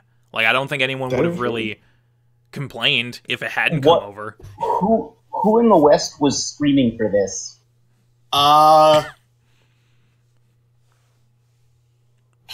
Yeah, there's your answer. There we go. I remember seeing. I was trying to say something. I was going to say a joke, but I forgot it. So I stared at my computer screen for like 5 seconds, and I think my brain shut down. I think Matt.exe shutting down. I think Matt accurately described Recoded. Yeah, if you shut your brain off, you might enjoy it. If you shut your brain off, you won't be able to play it because it's a video game. And they put the bugs in Matt. Dude, what if they... Okay, they should just they should wipe everyone's memory of Recode and just replace it with a Kingdom Hearts version of Math Circus. So this chain of memories. What about... No. A Kingdom Hearts version of Plumo Goes to the Zoo, just called Sora Goes to Traverse Town. And math. And shapes and stuff. I felt that one. Okay. Now we get into my thoughts. And, I think I'm the least harsh on this game out of all of you, because I don't absolutely despise Recoded. Like, I like what they did with it in terms of gameplay, because it was very similar to Birth by Sleep, and if you played Birth by Sleep gameplay is great. I liked the fact that they added the command deck. I thought that added another layer to the gameplay. I mainly like the experimentation they did with it, with the different gameplay styles, and sure, all of it kind of just forms into like one big pile of meh, but I like the fact that they tried. And some of them are actually pretty good. Like, I kind of like the 2D platforming sections. That's just me. I'm sorry. Fucking sue me. But yeah, everything else about this game is fucking worthless, and it shouldn't exist. There you go. So yeah, Coded exists. People tend to forget that it exists. So let's move on to the next game, which everyone's got a big boner for. Let's talk about 358. Ooh. Let's talk about Kingdom Hearts 358 Days Over 2, which is the correct way to fucking say it. This is probably the most polarizing game in the series. I have always pronounced it 358 over 2 days. No, it's 358 Days Over 2, because it's 358 days over 2 characters, Roxas and Xion. Let's talk about it. It was released for the Nintendo DS on May 30th, 2009 in Japan, September 29th, 2009 in North America.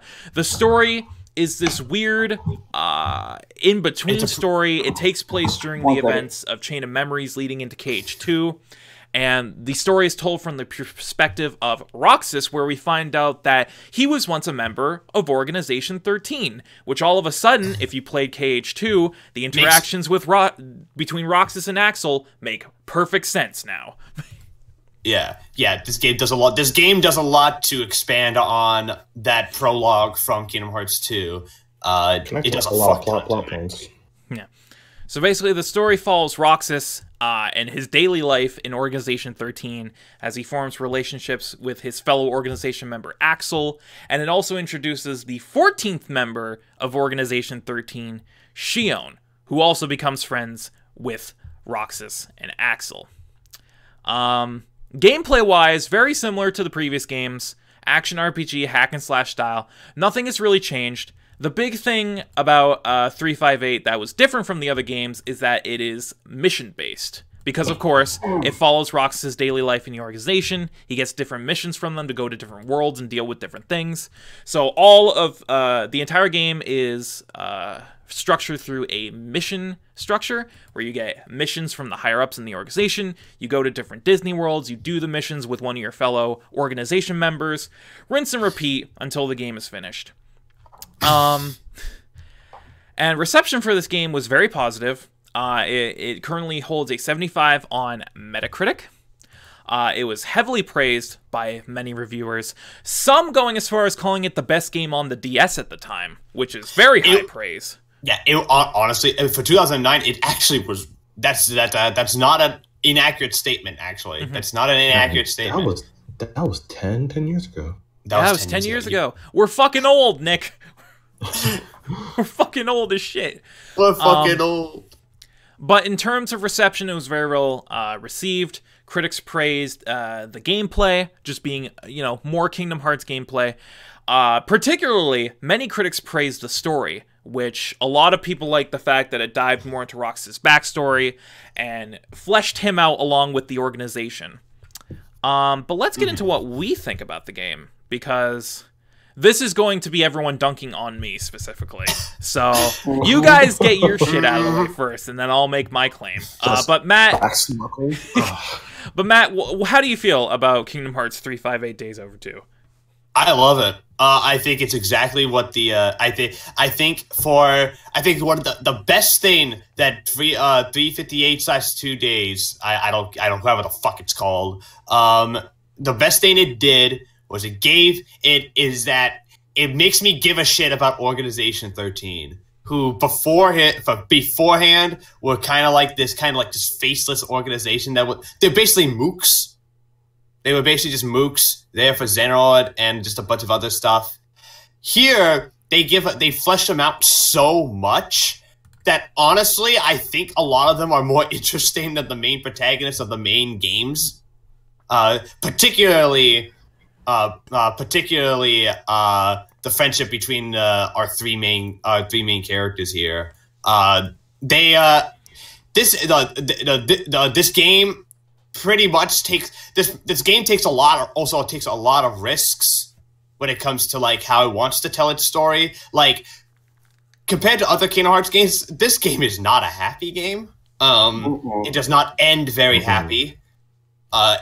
And I appreciate the fact that they had the balls to do that, and they didn't skimp out on it. Because especially when you hear the word Disney, you would think that they're probably it's gonna be some it's gonna be some like the flowery everything wrapped up in a nice little bow, but no, when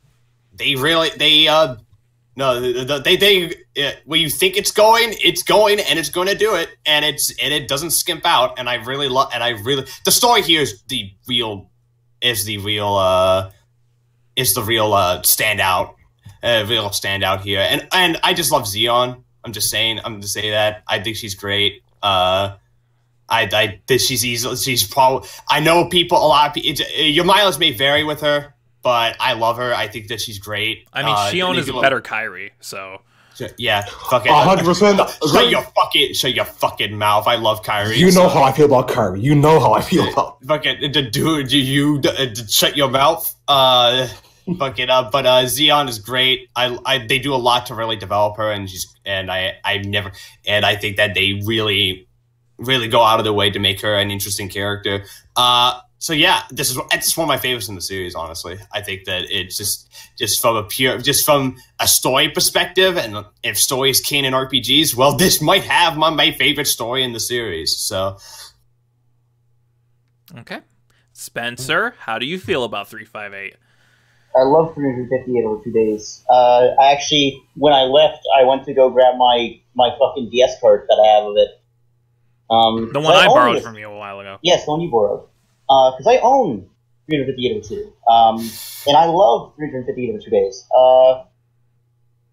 Oh god, there's so much I can say about how amazing this game is, about how playing this game and then going back and playing KH2, it's like the whole like sea salt ice cream thing was kind of confusing. It's like, that doesn't. Sure, you like sea salt ice cream. I mean, okay. This game made me want to actually try sea salt ice cream. Sea salt ice cream, but this is like, oh my god! It's because Sora had it with Axel and Shion all the time when they were hanging out on the clock tower. I'm not even gonna correct you because you're technically right. Yeah, I was just like, yeah, he's technically right. Yeah. Yeah, and fuck, this is Sora, not Roxas, but yeah, technically I'm correct. The mission system I love so much because it's just like, you know what you have to do before you get there. You're not like walking around like confused. It's like, nah, just do this. I like that because you're the Shadowy organization, Roxas should be secret and not really talk to people, because that kind of ruins the, being a secret organization if everybody knows who you are. I love Shion. She's the best. I love how this turns most of the Organization 13 members into these kind of enjoyable people, with each having their own personality and way that they deal with Roxas, and they deal with Shion, and they deal with their missions, and I love the combat. This game makes an effort to humanize Organization 13. Mm-hmm. Because it's like, they're not inherently bad people. Like, they're not. The only bad person really is one of the Xemnas, Xehanort, and some fucking 4,000 clones he has. And this is just a really good game, and I really enjoy it, and it's in my top 3, top 4. It's great. Yeah. All right. Let's go to Nick now. Nick, how do you feel about 358? 358. So, originally, this game was my second favorite game of all time. It's now gone to third favorite because I have another game that came to second. But I love 358. I love playing as a not Sora. I love Axel, and I love Sora, not Sora, aka Shion. I just love the dynamic missions. I just love how they give character to every organization, to our team members. I love the comedy between them. Like, originally, like, I didn't care about Zeldin. I didn't care about Zigbar. Just like, all right, cool, I beat you. Next member. Just learning about what they do on a daily, and like just interacting with them. I just loved it. And then when we get to the end, and if you have played in the 358, spoiler alert, when Shion dies, I think that might have been the first time I cried during a game in general. Like, I used to play games, but I never cried for them. When Shion died, I was just like, well, I'm not crying. You're crying.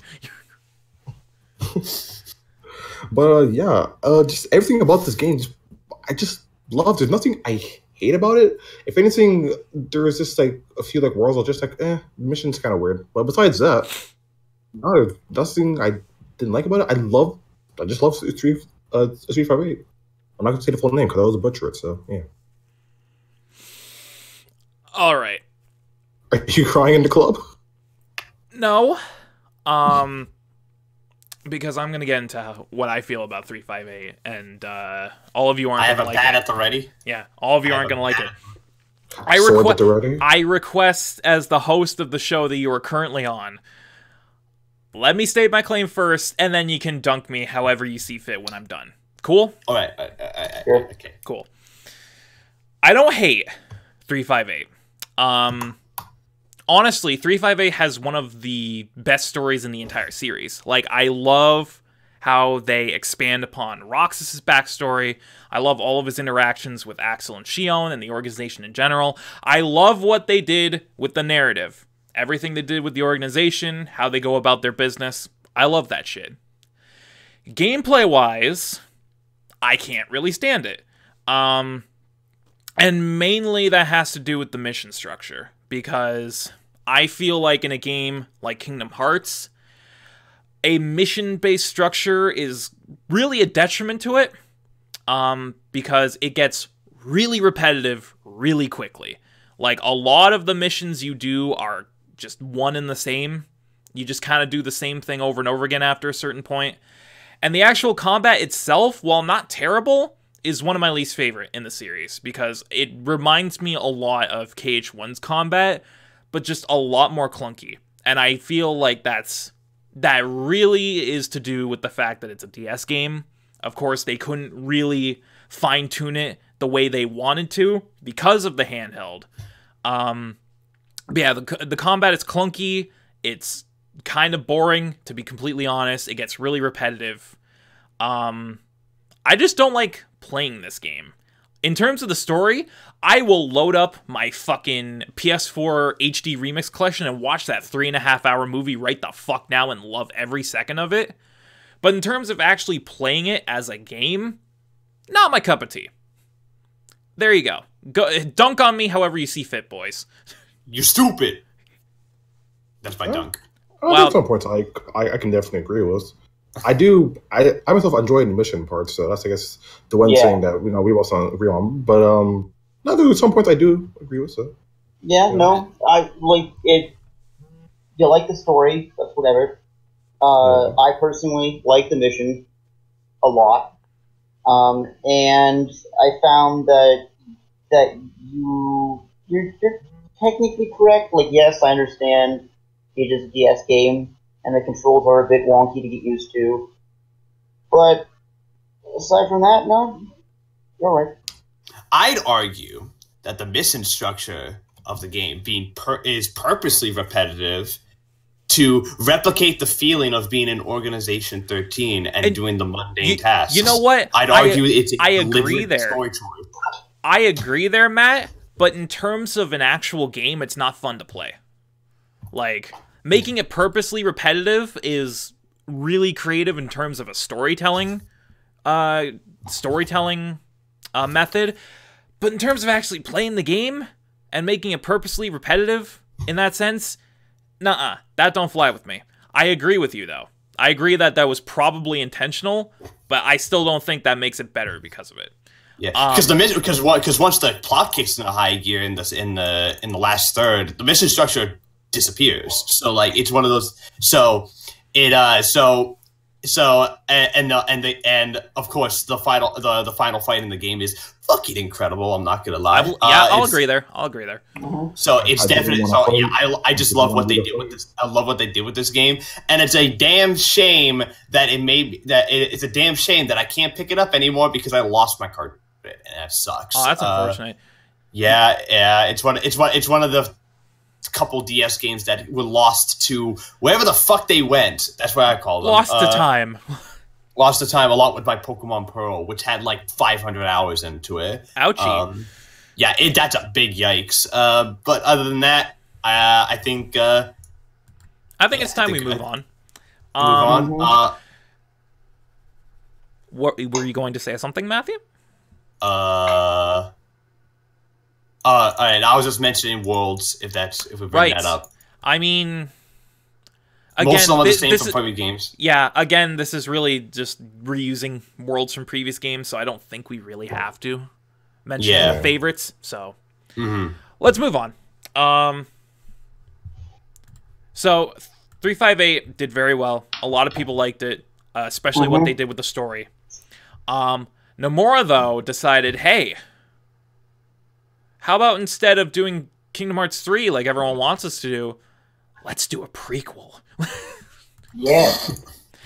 And with that came the release of Kingdom Hearts Birth by Sleep, which was released for the PlayStation Portable, sticking to the handheld, on January 9th, 2010 in Japan, and September 7th, 2010 in North America. This is considered the next mainline game in the series after KH2, and it is set 10 years before the events of the original game, following 3 young Keyblade masters in training, Ventus, Aqua, and Terra, as they train in the Land of Departure with Master Ericus to become Keyblade Masters. Of course, Xehanort, this is our first true introduction of Xehanort in the series. He's the bad guy, and he's doing some shady shit and some things happen. Master Ericus goes missing, and then the three characters, Ventus, Aqua, and Terra, go their separate ways on their own separate adventures to find out what exactly is going on. And in terms of gameplay, again, very standard Kingdom Hearts fare, action RPG, hack and slash elements. But this game made a name for itself with the introduction of the command deck, which was a revolutionary for the series at the point.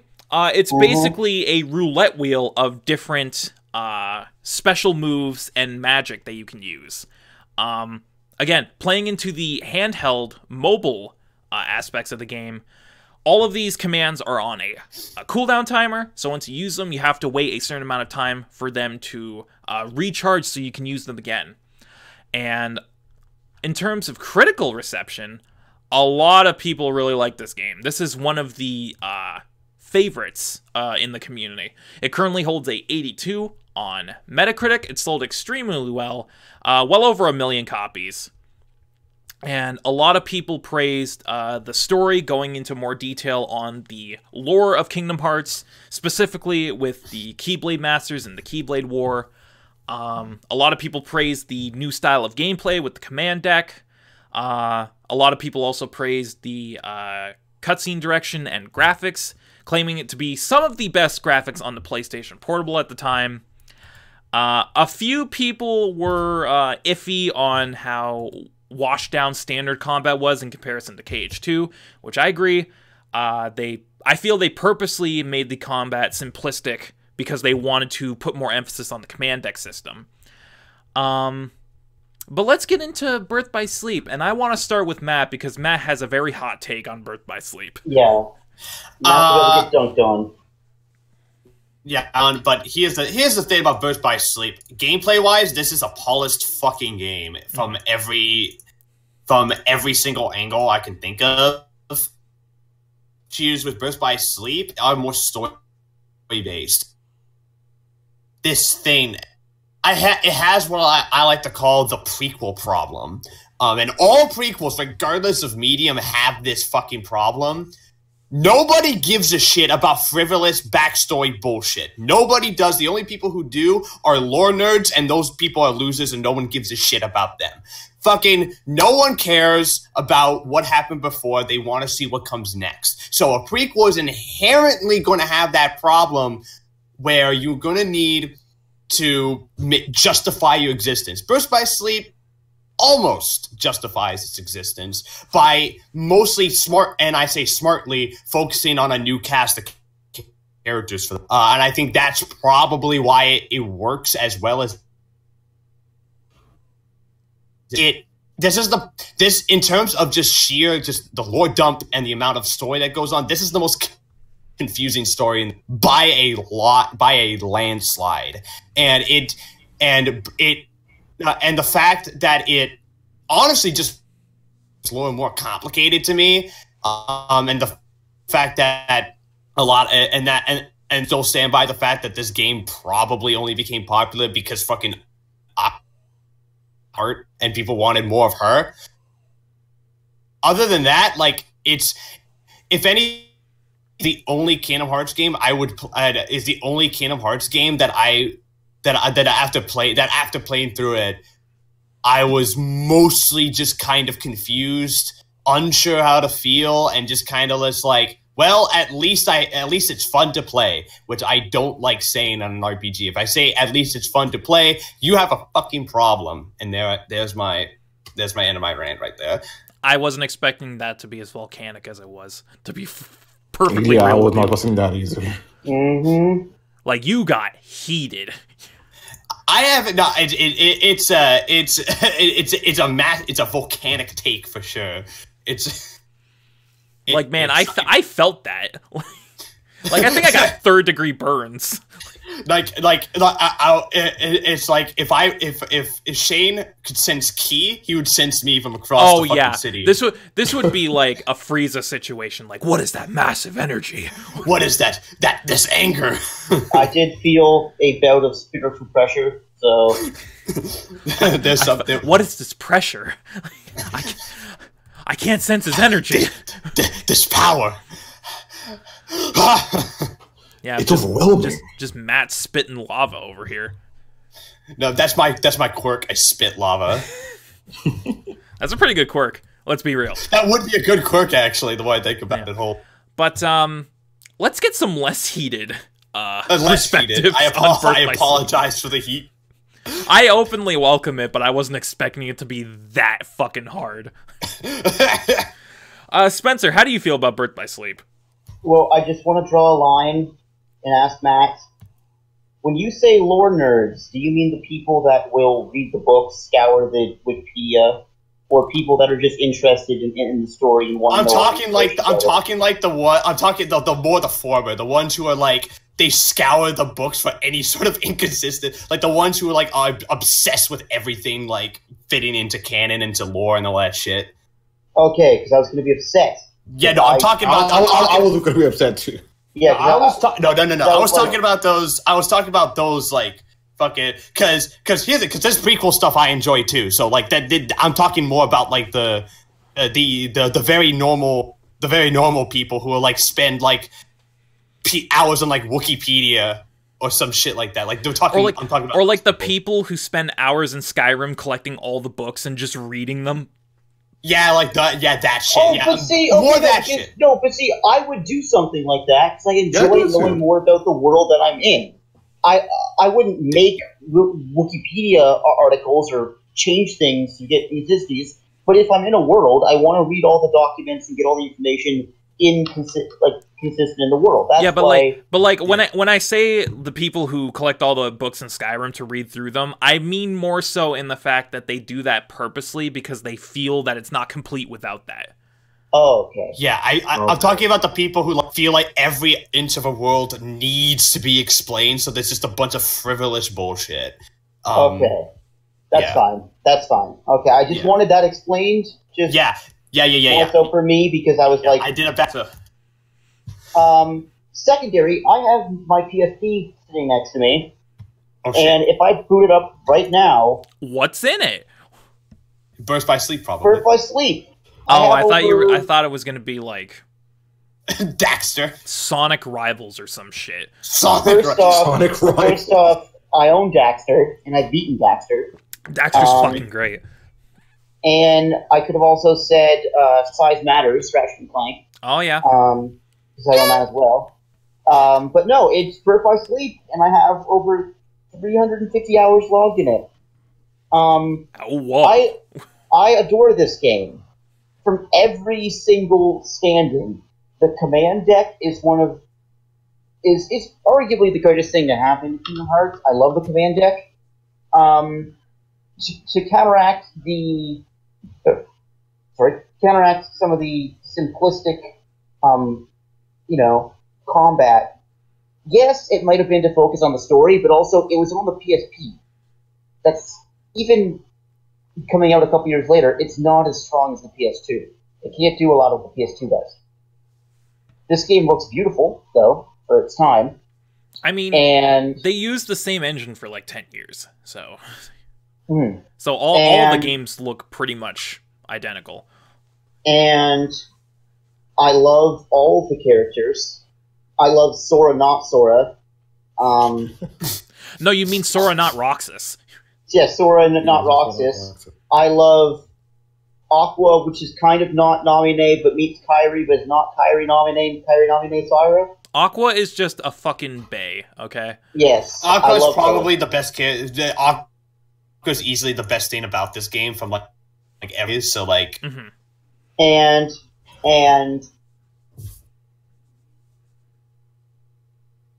I was going to say something, but I chose not to. I thought you were going to dunk on Terra, and I was just waiting for it. No. I will dunk on Terra, because Terra's gameplay is bullshit. He's such a slow, cumbersome character. Like, oh yeah, sure, he hits harder, but guess what? That's not good when he still dies in 2 hits. The first boss is one of the most complicated things with Terra, because you have to go in and you have to link with Ventus to get the speed boost. But also, if you link with Ventus, you don't have the chance, hopefully, to link with Aqua, because she heals and ups your magic, and it's like, fuck, just play one of the two. Okay? I didn't enjoy Ventus because I found him to be floaty and slippery and hard to handle. I didn't enjoy Terra because Terra's a dick. And Aqua overall was the best character, which is why she's the most time I put into. I've got the secret ending from this game. I've collected all of the Xehanort reports and all that stuff. I love this game. And it shows when, yeah, she's a fan favorite, and I wouldn't say the actual person that enjoys it only likes it because of Aqua, but if somebody plays it as their first game, they're going to like Aqua because she's a well-written, well-rounded character. And it shows, and also, when you're like 12 or 13 and you see Aqua for the first time, listen, some stuff happens. Okay? She was looking fine. I mean, yeah, she's fucking hot, so. And this game rocks. Yeah. Nick, what are your thoughts on Birth by Sleep? I love this fucking game. It's great. Between the characters, the worlds, the mechanics, and no one talked about this, but the little board game mini game they had, I actually liked it a lot. Oh yeah, the board game mini game is great, actually. Yeah, I loved it. Oh, you mean Square Enix Mario Party? Essentially, yeah. Mario Party. Well, oh fuck! Sorry, I forgot the fucking shot lock system. Oh yeah, the shot lock. This introduced the shot lock system. Oh, sorry. Oh, it's okay. But yeah, as Spencer was saying, the shot lock system, I enjoyed it. I wouldn't say it made the game a little bit too easy. In the beginning, it definitely. I wouldn't really use mostly in the beginning. I say mostly midway through, I use shot lock a lot because it was easier way. But yeah, I love a lot of things about the story. I played it through first Terra, then Ventus and Aqua, because I guess I want to save Ventus for last because he looks like Roxas. And I remember the first time I got Birth by Sleep, I was like, oh, it's Roxas, cool. I get to play as him. Oh, I was wrong today, huh? But, I mean, it technically is Roxas, but I mean, technically it is Roxas, yeah. I'd say for like my favorite character is Aqua because not just because she's smoking hot, but because she's just a well-rounded character. Everything about her, like she goes through the worlds trying to save her friends. And what does Terra do? Try to find a purpose, I guess. And Terra is a bitch. Oh yeah. The only redeeming factors I can give Terra is because he saved Ventus from getting killed by Ericus, because Ericus is like, oh no, I gotta stop Xehanort, so let me just kill my pupil. Like, the fuck, Ericus? Yeah, I need to stop Xehanort's master plan. Here, let me kill basically my son. Basically, yeah. And then just seeing Terra struggles throughout the way, like I don't like Terra, but I understand his reasonings, and he is stupid. He does rely on the darkness too much, but what about it? For Ventus, I'd say I agree with Spencer that his combat is free, but I did get used to it until I reached the Neverland world, which I forget what it's called.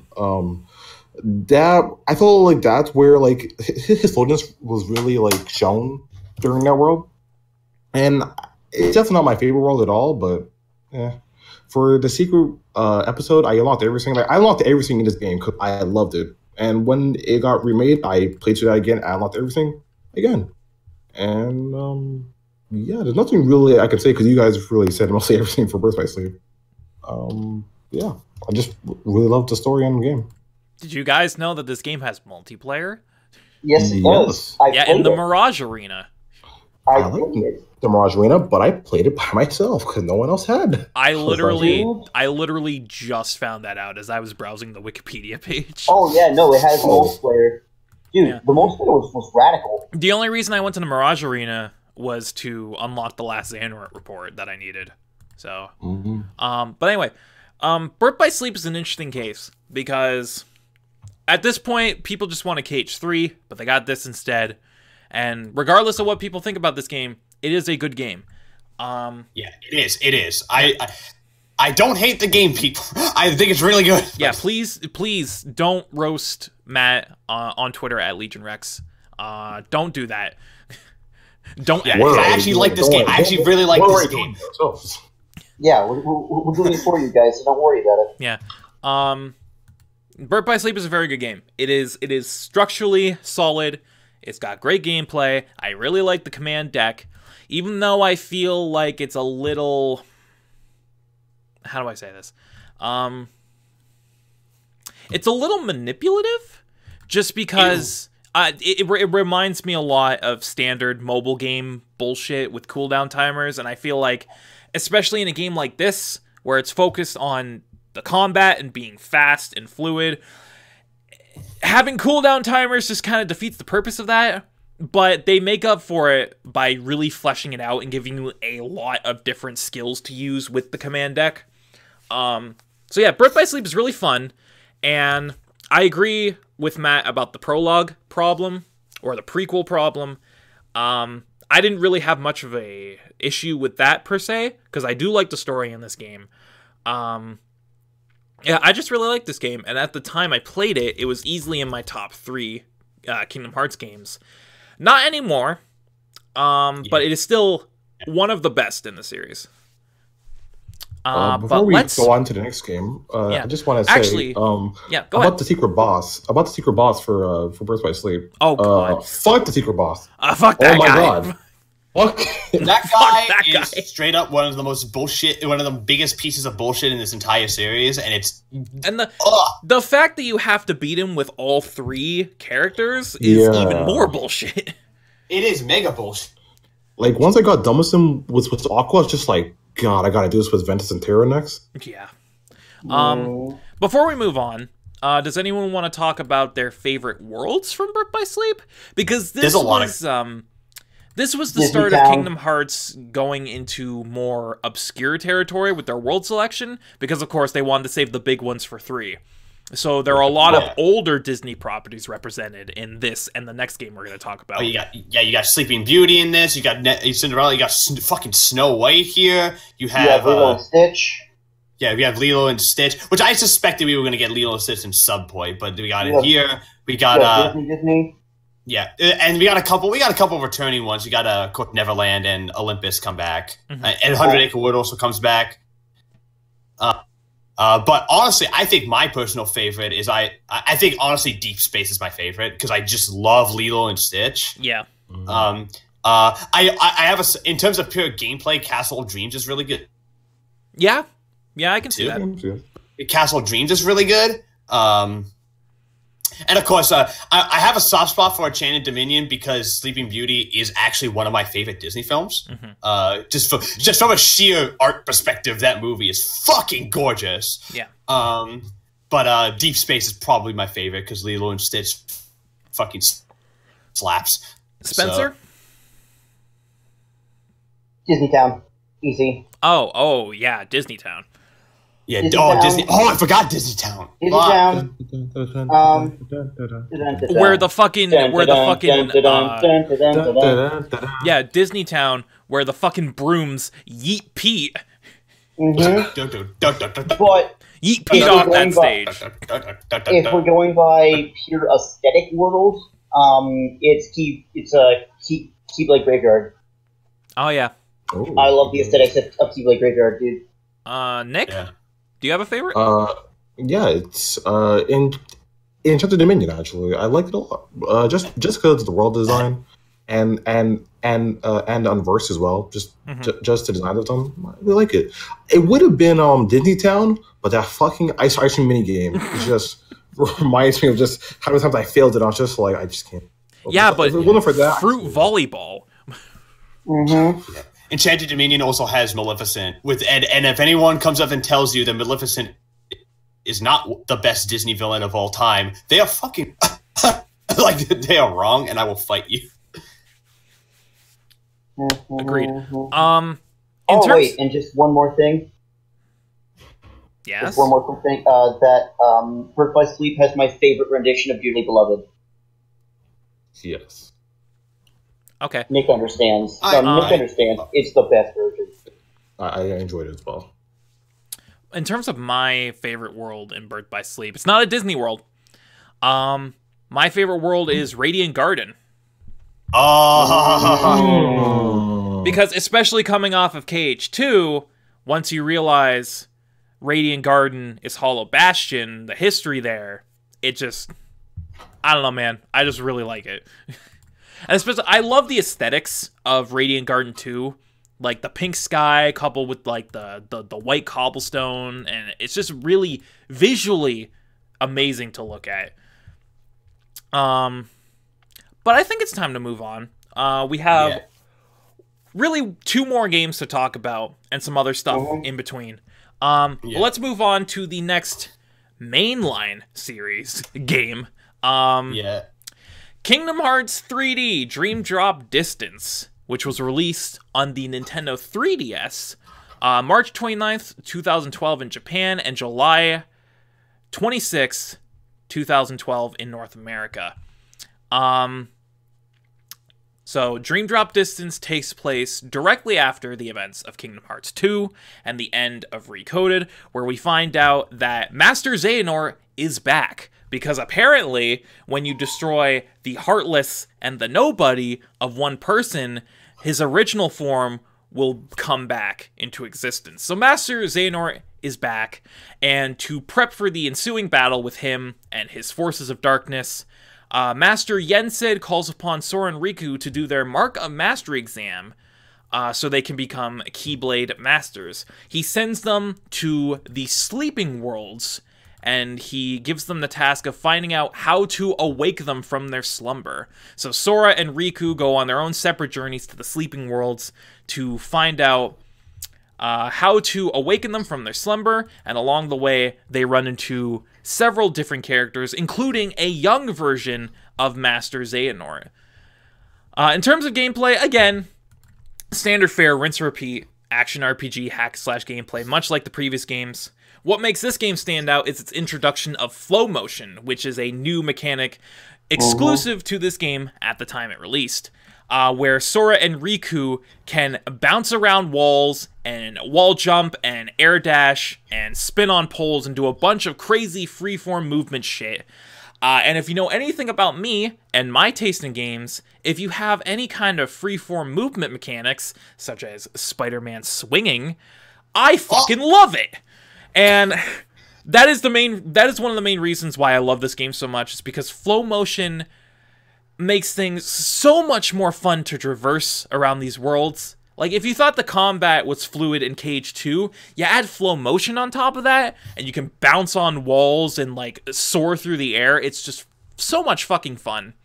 And a lot of people agreed with me, because the reception, again, was very good. It currently holds a 75 on Metacritic. A lot of people praised the addition of flow motion, said it added a lot to the standard Kingdom Hearts formula. However, there were mixed feelings on the story, specifically with its introduction of time travel. Because everyone knows if you add time travel to something, it immediately gets a lot more confusing. But a lot of people praised the graphics for the 3DS, and some even claimed that it was the best battle system to date. But of course, a lot of people had issues with the story and its confusing time travel bullshit. So let's get into Dream Drop Distance. Matt, how do you feel about 3D? I love this game. This is my favorite handheld game. This is my, in terms, it's the biggest leap forward. Honestly, I consider this game basically Kingdom Hearts 3 Part 1, to be honest. It's essentially Kingdom Hearts 3 Part 1. Because the story directly leads into Kingdom Hearts 3, and 2.9. Kingdom Hearts 2. We'll get into that. But it leads directly into it. It's essentially if anything, it's got one of my favorite battle systems. Like as Shane said, I like the whole just the free flowing movement and everything. Oh, it's so good. The drop system is actually really cool. It's got my a hot take. It's got my favorite collection of worlds in the series. By far. mainly because all the franchises they put into it are like unexpected and really cool because it's all obscure. They throw fucking there isn't a world for it, but they throw in World Ends With You characters in here. Yep. And there's a Pinocchio world. Tron comes back. They have a Fantasia world. Fantasia, Three Musketeers, Hunchback of Notre Dame. Yeah, all of which you would not expect to see in a Kingdom Hearts game, but they are, and they're all great. It's definitely, honestly, my favorite collection of worlds in the series, just from sheer creativity perspective on what they do with them. My only issue with it, and it's a very minor issue, and not necessarily minor, but it's the issue that Shane brought up, is that time travel is dumb and it will always be dumb. Especially in Kingdom Hearts. Yeah, it doesn't break it. It doesn't break it, and it allows for some development for Xehanort and gives some context to what happens. But yeah, it's annoying, and it's very telling that it's not in Kingdom Hearts 3. So yeah. It's very, very telling. But other than that, I pretty much have no problems with this game. I love Dream Drop. All right, Spencer, how do you feel about Dream Drop Distance? I love the slow motion. I love the drop system. I love the idea behind it. I've never actually beaten it. Oh. What? Yep, I've never beaten... What? What the fuck? Because the person whose cart I was borrowing to play it moved away. Oh, okay. What a bitch. And moved. How dare he move away? Yeah, you should just take their fucking game. So I've never actually beaten Dream Drop Distance. I got probably 60% of the way through the game, and I was really, really enjoying it. It was a fun game. I really liked it. I remember hearing about it because, and this will make me sound old, I read an article about it in a Nintendo Power magazine. Oh wow, he subscribed to Nintendo Power for this one game. Actually, no, I picked it up at our local chapters. Oh my. Oh. Yes. Back when they sold, well, they still sell a lot of magazines, but back when Nintendo Power wasn't canceled.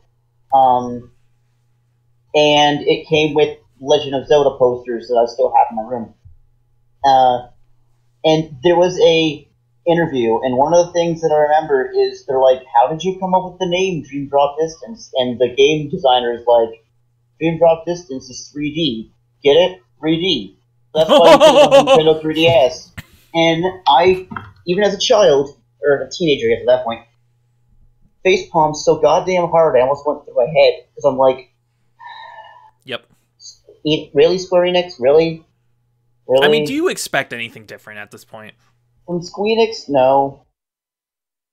But no, fair game. I wish I could finish it. Nick, how do you feel about Dream Drop Distance? For this game, I started off actually not liking it, actually.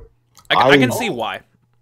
At first, I was just like, okay, I'm not really a big fan of this mechanics. Like I love the commanding system, but the way to get the commands was not my favorite. Even though I did like playing with the Dream Eaters a bit, just unlocking the ways to get commands was very annoying to me at first.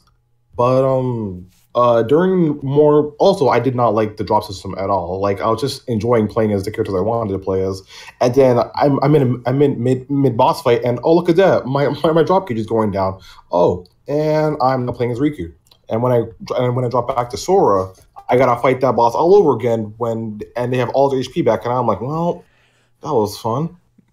But the more I progressed through the game, the more I enjoyed the worlds, because this game, it was very creative with the worlds they had. Very creative, and I think that's why I started to like the game more. And then I got some better Dream Eaters, better commands, which then made my experience more fun for me. And then learning about the time travel was just like, oh, okay, so that's a thing now. That's something. I didn't hate it, but I didn't like it too. Like I was in between about it, but I was just like, it's a thing. But yeah, that's my feelings about Dream Drop Distance. So Okay. For me, when I first played this, if it wasn't for KH2, this would have been my favorite Kingdom Hearts game. Because, again, like I said before I started talking about the gameplay, if you know anything about me and my taste in games, I love freeform movement. I love things like the Spider-Man games with his web swinging. I love things like the Incredible Hulk Ultimate Destruction, Prototype. The things where you can really move around quickly and fluidly. I love those kinds of games. So adding flow motion into this game really struck a chord with me, because I love those kinds of mechanics, and the fact that it's in Kingdom Hearts now is just a match made in heaven. I agree with a lot of critics and some of you guys that the time travel is bullshit. Especially Kingdom Hearts time travel, because of course they have to be original with it. So you can only time travel into the past, not into the future, and you can only travel to a certain point of time if another version of you exists there, and only your heart travels and not your body. And it's like what the fuck? It's really dumb. And you know, some of the mechanics in the game, like playing with the Dream Eaters and the drop system, all that seemed kind of superfluous. But in defense of the drop system, a lot of people complain that, oh, you just swap characters without giving notice, and it's really stupid and it gets in the way of the game. First off, you have a meter for it, so you know exactly when you're going to drop. And second, the game gives you more than enough materials to make sure that you never run out of your drop meter. Like, I never dropped once when I didn't have to, because I always had a bunch of I always had a bunch of items that replenished my drop gauge. So that's kind of a moot point. But beside that, aside from the story being kind of confusing with the time travel and a couple superfluous mechanics, I really liked this game. The combat was great, the movement was great, the worlds were great. I just really liked this game. Favorite worlds, boys? Let's start with Matt. If you know me, you know which one I'm gonna pick. He's gonna pick Fantasia. No, close. Oh, really? Okay. So the grid, my boys. I love this world. The fact it's based on one of my all-time favorite science fiction films, Tron Legacy, is just a plus bonus on that. But I don't know, the Tron world, it's gorgeous to look at. It's fucking gorgeous, from all the neon and the cool designs, and just the world itself. I just love Tron. It's a bias to me. It's a bias to me. I just love Tron. So that's my favorite, is the grid. Makes sense. Spencer? Spencer? He fucking walked away again. Spencer. Why does he keep doing this? He did this last time. He did this last week when we were talking about Gios. Like, hey, final scores. What's your final score, Spencer? Spencer? He fucking walked. And I swear to God, if he comes back and says he said he was gonna walk away when he clearly didn't, I'm gonna fucking uppercut him through the goddamn computer screen.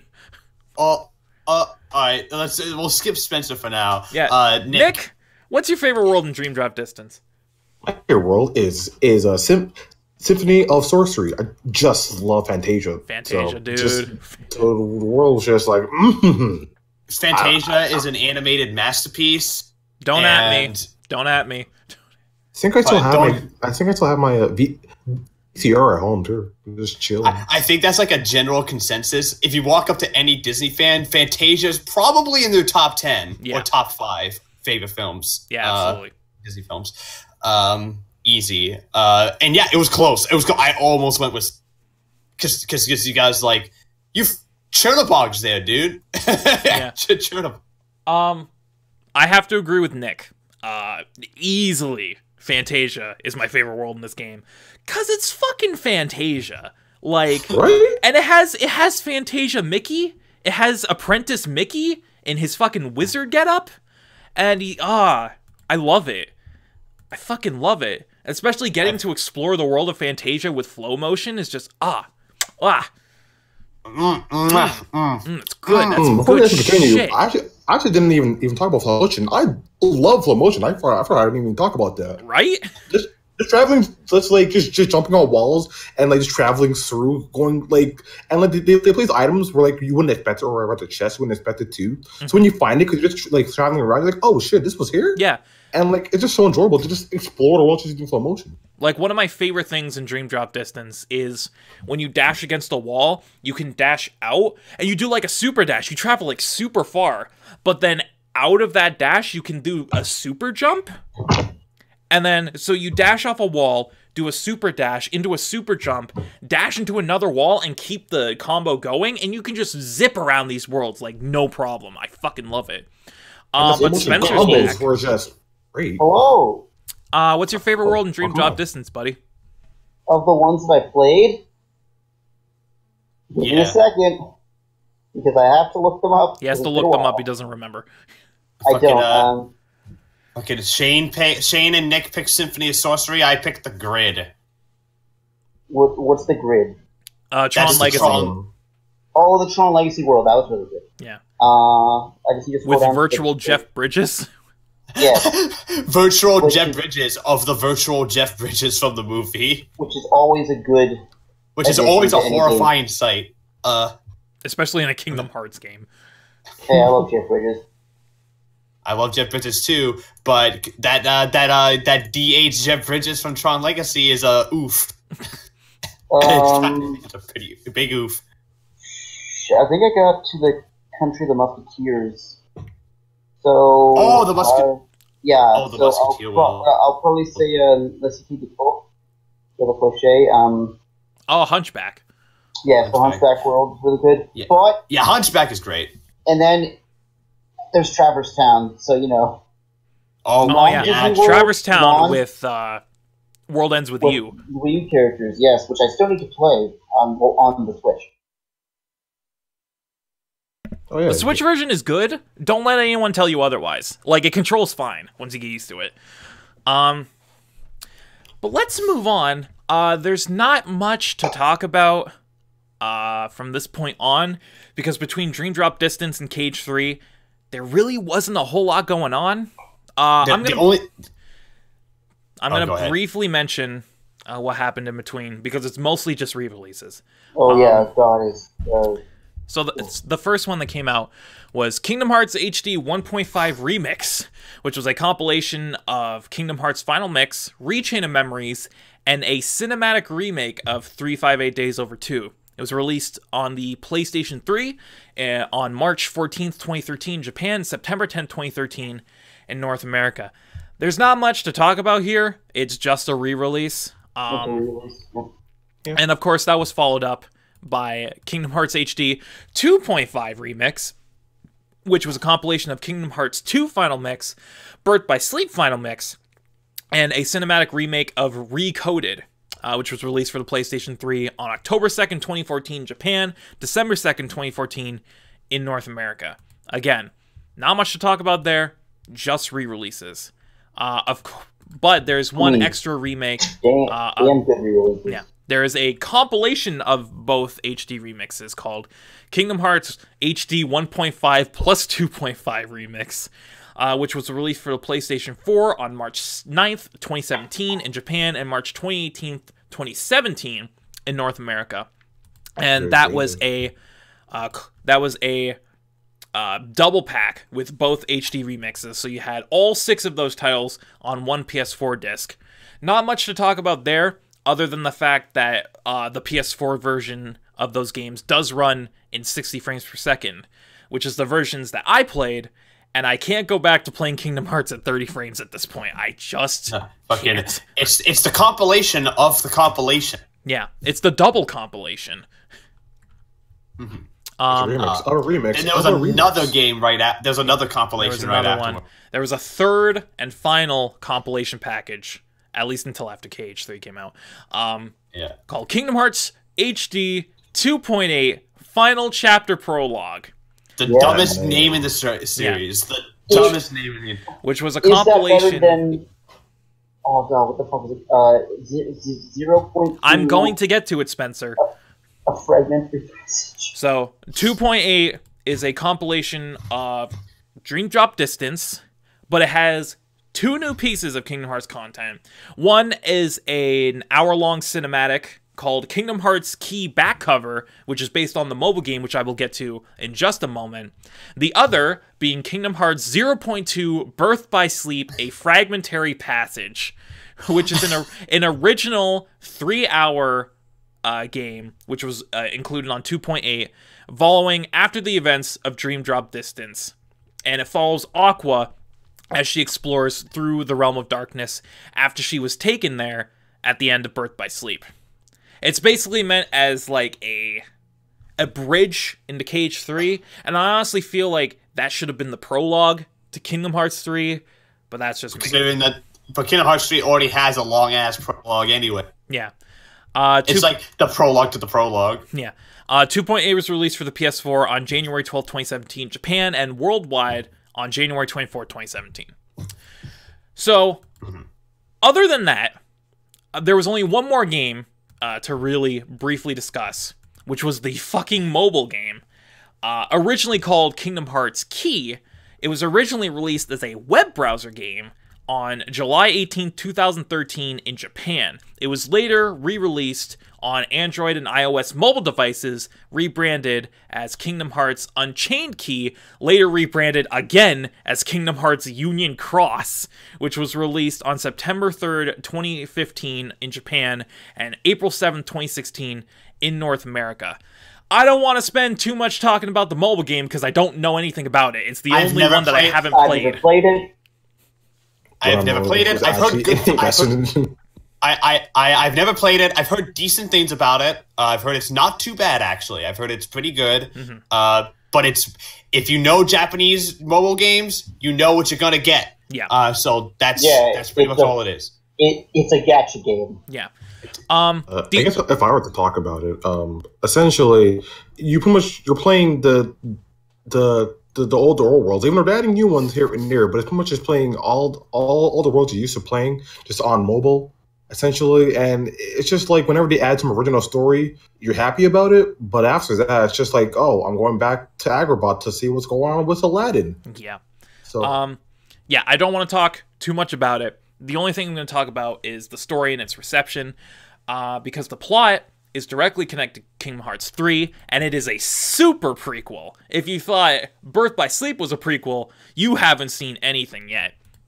Because Union Cross tells the story of the Foretellers and the Master of Masters, who... It's basically the events leading up to the Keyblade War, and all the different factions that were involved in that. Again, I'm not really going into details much because I don't know anything about it. It's pretty much the only Kingdom Hearts game that it's the only Kingdom Hearts related media that focuses not on the Disney stuff. It focuses on all the backstory lore stuff.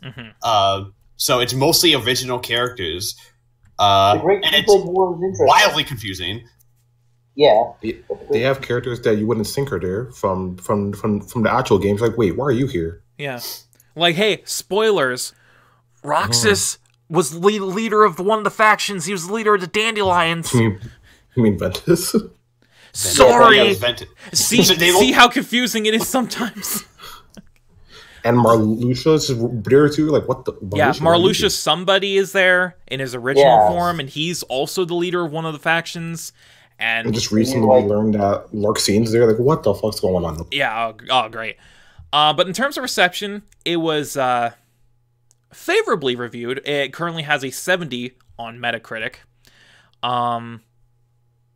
The best quote I found in terms of like critical response is this one from Kotaku that claims it is an enjoyable little time waster. And that's pretty much all you need to know about Union Cross. Yeah, I agree with that. It's basically like, sure, some of the story beats are important for later on, but you don't have to play it. Just don't. That's also my bias against mobile games because I don't really play mobile games.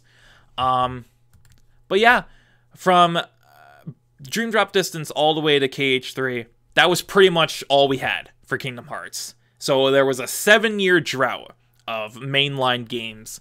Until, of course, this past month, when finally, after 13 years, Kingdom Hearts 3 was finally released.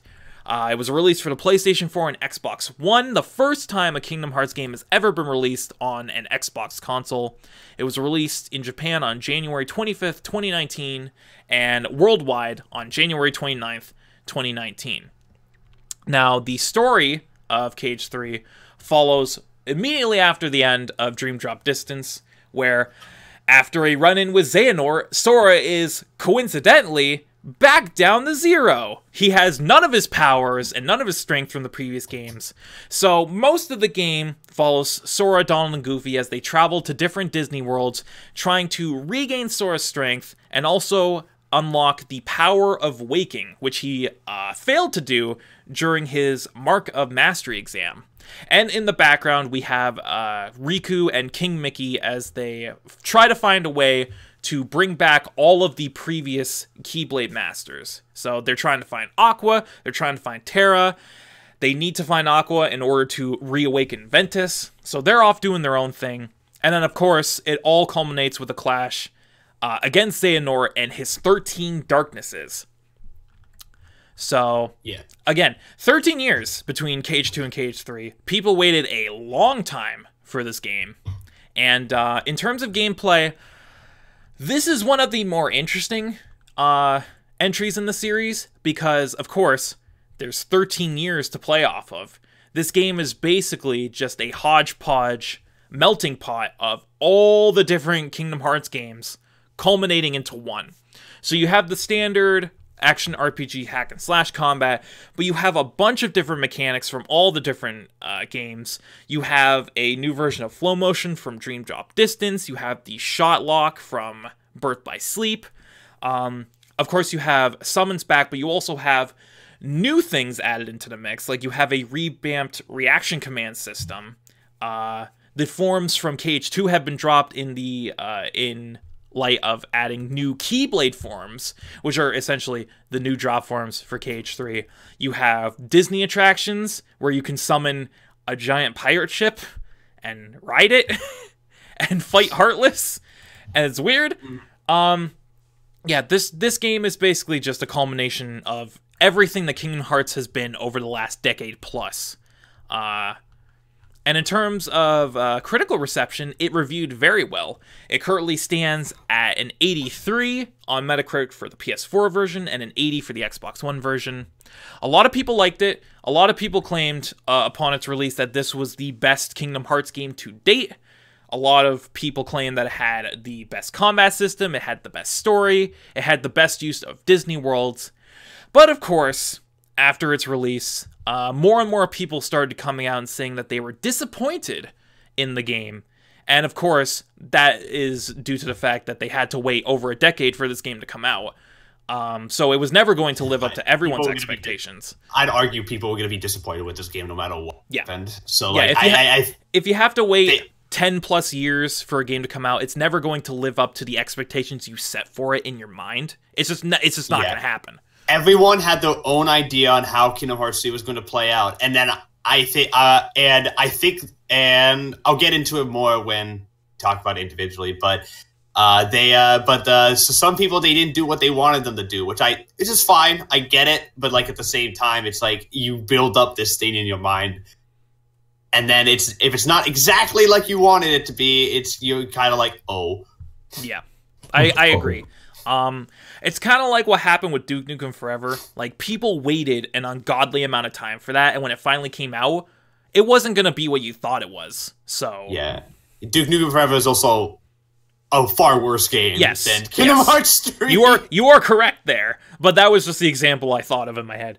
So let's get into individual opinions, because I know not everyone here has played Kingdom Hearts 3. Oh. Spencer is the only one out of us who hasn't at least played the game somewhat. Is that correct? Spencer? And once again... I swear to God, this fucking kid. Okay, let's skip him. All right, let's skip him. Let's start with Matt. Matt, how do you feel about Kingdom Hearts 3 after all these years? Spencer back? Yes. Oh, Spencer's back. Okay. Spencer, am I right to assume that you are the only one who has not played Kingdom Hearts 3 yet? Who has what? Who has not played Kingdom Hearts 3 yet? Yes. I have not played Kingdom Hearts 3. Planning on getting it eventually, but probably not during the school year. Matt, have you played at least some of it? I have played about half of it, and I've seen the rest of it. Okay, and so I plan on playing the second half at some point, probably in the next month. So, okay. And Nick and I have fully finished the game. So I have had the ending spoiled to me. So yeah, thanks, Alex. Oh. Thanks, Alex. Yeah. Wah. Alex, if you're watching this, I love you. You're great, but you also fuck you. You need to form a filter. It's what you need. So then we all know the ending of the game, right, Matt? Yeah, we all know the ending of the game. So before we start, we will be going into spoilers for Kingdom Hearts 3. If you've not played Kingdom Hearts 3, get out of here. I honestly mean this. Get out of here. Yeah. As the host of this podcast, official spoiler warning is in effect. From here on out, there are going to be massive spoilers for Kingdom Hearts 3. If you have not played it yet and you mean to do so, pause this video, go play the game, come back, listen to the rest of the discussion. There you go. Okay. All right. So that ending. Okay, so I'm going to talk about it because I was the most pissed off. Go ahead. So, well, backstory about how come I know that Sora dies at the end of this game is... So, it was yesterday. I'm minding my own business, talking with Shane.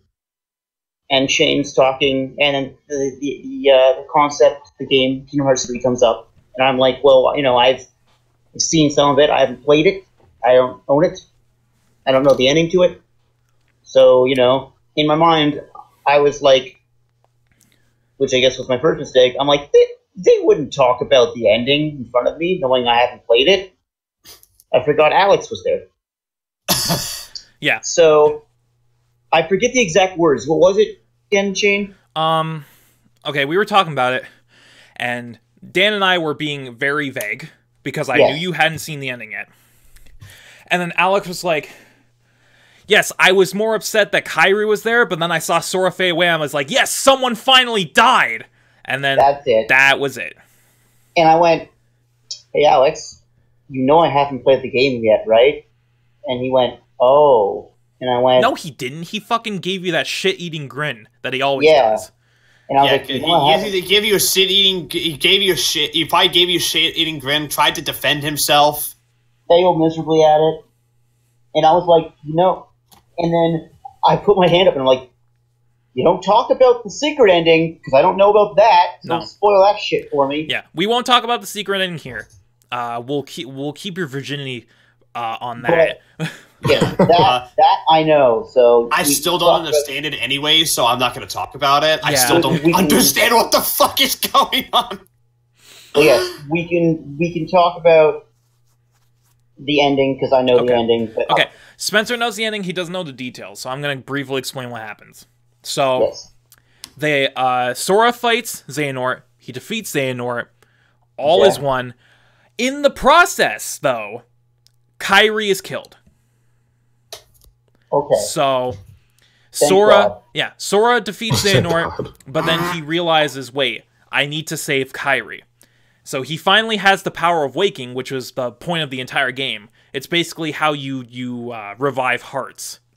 It's what he does with Ventus. It's how he wakes Ventus up. He's like, I'm gonna go do that with Kairi. But then Mickey's like, Sora, you're a fucking idiot. If you do that too recklessly, you might not come back.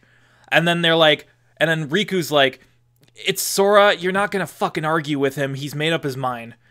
And then Mickey just kind of does like the, alright, you fucking bastard.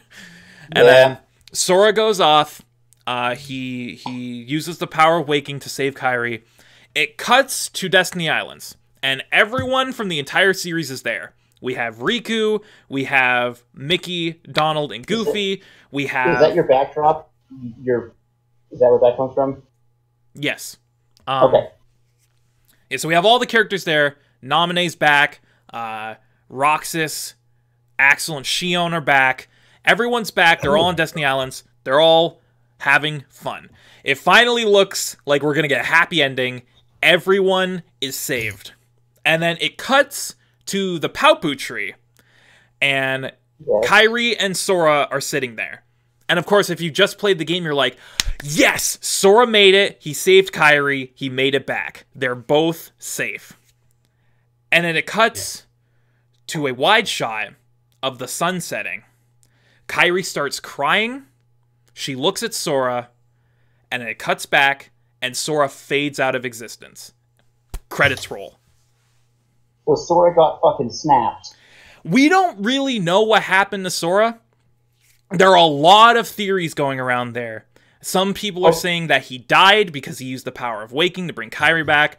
Some people are saying that he managed to save Kairi, but he didn't make it back to Destiny Islands. He's not dead. He's just lost somewhere. And then there's a theory, which I found really interesting, is that neither of them are there to begin with. Because there's a shot from previously in the scene where it shows the Paupu tree in the background and no one's sitting there. I honestly subscribe to that theory too. I don't think. Yeah. I think they're both lost somewhere. Yeah. I think that ending with Kairi and Sora sitting at the tree is just a vision. I think it's just everyone who's there imagining them there. They're not actually there. Because there is a clear shot of the Paupu tree in the background and no one's sitting there. And then all of a sudden Kairi and Sora are there. So I honestly kind of believe that theory. Yeah, because it makes the most sense.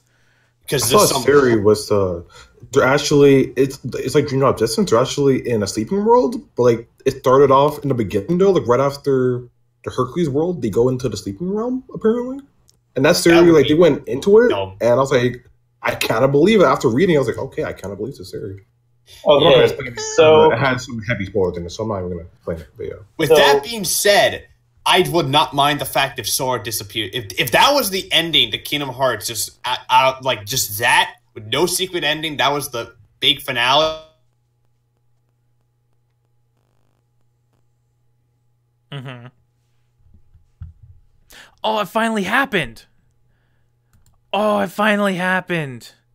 I'm so happy. All right, well, it looks like we're going to take a sponsor break. This episode's sponsored by Tetsuya Nomura, because Tetsuya Nomura is a piece of shit. Tetsuya Nomura is angry that no one liked his ending. Can you please open Discord? Can you please open? We're 2.5 hours into this, and I was really hoping that we could get through the entire podcast without Discord having a seizure. There we go. Okay, Shane. Shane, just saying. You said, it finally happened, and then you just dropped off the face of the fucking earth. I looked at the recording, and I was like, we're 2.5 hours in. Discord hasn't had a seizure yet.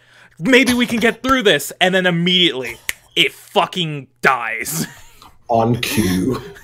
No, I thought it was going to happen. No, I thought it was like... Because I was like, well, Shane died. He finally died. That's why we said he finally happened. You had a heart attack. Yeah. I had a heart attack, and now I'm in the grave. Yep.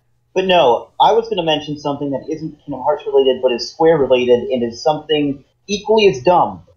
So, you all know about 10-3, correct? The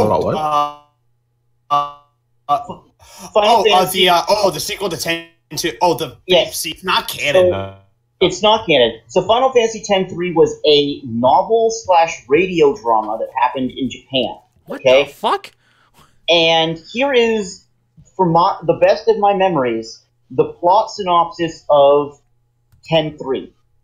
And the reason why I bring this up is because you're going to laugh. This was Nomura's idea for a 10-3, okay? Like, this was his idea. So, takes place after 10-2. We all know Tidus is back after the end of 10-2.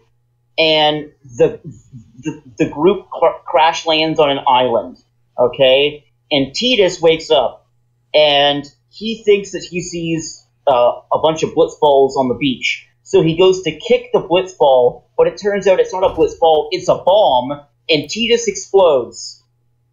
So Stop right there. Stop. So after Tidus explodes, because he mistakes a blitzball for mixing a bomb for a blitzball, kicks it and explodes in front of Yuna. Yuna then goes on another trek through the spirit world in which they find a fake Tidus. And the climax of the story is that the real Tidus comes back from the spirit world, but has an issue with the fake Tidus because the fake Tidus was made out of Yuna's memories. And Yuna has to explain to the fake Tidus that it's not real, and that the real Tidus kicked a blitzball that ended up being a bomb and you blew up in front of her. And that was supposed to be the Kingdom Hearts 3. What the fuck? I mean, sorry, not 10-3. Yeah. Tidus was supposed to explode in the first, 20 minutes of the game. Matt, how do you feel about Kingdom Hearts 3? Alright. I want to preface I think the best thing, Kingdom Hearts 3, easily the best thing it was that Kingdom Hearts had become very convoluted very quickly and the best thing that Kingdom Hearts 3 did was keep it simple. Simple and clean, some would say. Yes.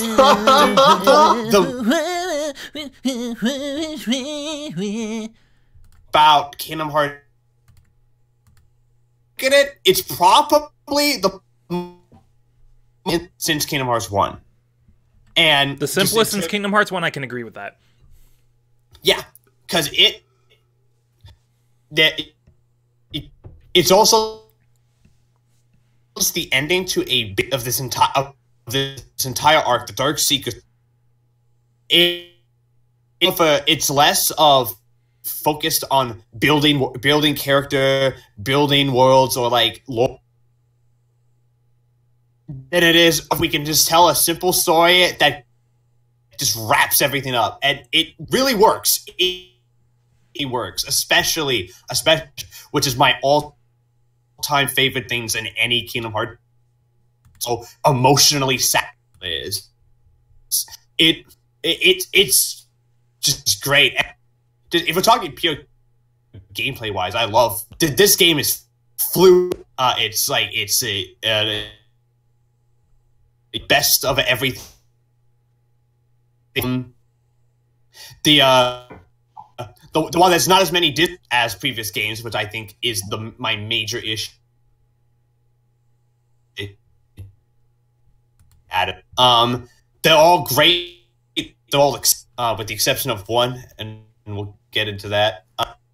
Yeah, I think it lived up to the hype. It lived up to it, and I was very, very satisfied with the way that Nomura decided to wrap stuff up. Okay, I got most of that through a lot of dropping. Yeah, I figured because I saw my internet going up and down. So no, I got most of that. I understand. Spencer, they played the same trailer 4 times in a row at E3. That same trailer showed up in the Microsoft, in the the Square,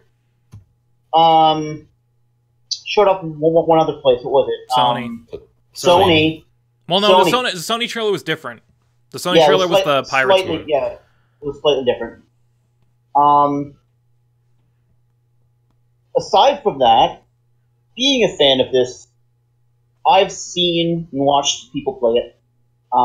Mostly in one world, mostly San Fran, Tokyo, that world. Yeah, my favorite world in the entire game.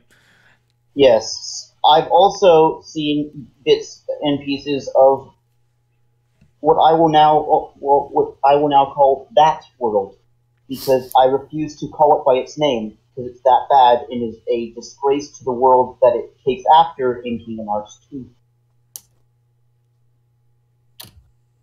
Oh, that one. Yes. Yeah. But Port Royal. Oh. The Caribbean. The Caribbean. I somewhat agree. Somewhat. But I will say that the game looks gorgeous, and there are certain things that I really enjoyed playing when I got to get my hands on it, such as, and I was the only person apparently that enjoys it, the Classic Kingdom. I really enjoyed playing those kind of those LCD wristwatch games. Oh, I like those too. Yes, apparently a lot of people don't like them. But Spencer, didn't you just say like 10 minutes ago that you hadn't played Cage 3 yet? Yes, I've only played like 6 of the Classic Kingdom things because my friend couldn't beat it. Okay. So I have not actually done combat in that game. Instead, I played as a...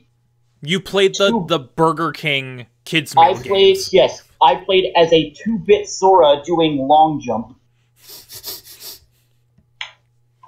I loved it. It melted my heart. Just like Sora and his 4 hearts that he has. Yeah. All 4 of them which appear in this game. Much to the chagrin of Alex. Yeah. All right, Nick. Oh, yes, for me. Well, so I love Kingdom Hearts 3. I've gone past the honeymoon phase because when I first finished it, I was like, well, "This is the best Kingdom Hearts game ever." Kingdom Hearts 2, I'm sorry, you're not my favorite anymore. But after a while, and after replaying it again, like I played it like right after again, just so I can get a second view of it. I was like, you know what? Kingdom Hearts 2 is still my favorite game. I do love Kingdom Hearts 3 though. It's really amazing. I will always praise it now for what it's done. There are a few things, of course, I didn't enjoy. I guess I would say, it's a post game was a bit lacking, really, to be honest for me. But besides that, almost thing that I loved, seeing Roxas again almost made me cry. No, wait, it did make me cry. No, Never mind. It made me cry. It made me cry. Made me cry. And then seeing Xion... Yeah, what made me cry was when the 3 of them are reunited and they hug it out, and they start crying, and I'm like, well, now I'm crying. I bawled. I was like, oh, why am I crying? And then just tear it up. Just the combat system, but I will say Kingdom Hearts 3 is definitely a press triangle to win kind of game, because of the mechanics. Like, with adding attraction flow and adding grand magic, it definitely makes the game very easy. Like, even I played on Proud because it was no critical, right? So it did make it a lot easier for me, but I don't know if that's just because, like, I played Kingdom Hearts 2 so much that I'm just used to how the games are played. It is absolutely the easiest game in the series. Yeah. And the forums, I love that they brought forums. I was worried they weren't going to bring it back because, like, forums were my favorite in Kingdom Hearts 2. Yeah. So coming back and playing as, like, the new forms, like Guard form and the forms they're called. I did like Rage form for a bit, and then I was just like, okay, well, I started to not like it only when I wanted to do a certain command, and then I realized, I'm like, oh, I'm on Rage form, and I press triangle. I'm like, oh, that's a problem. Yeah.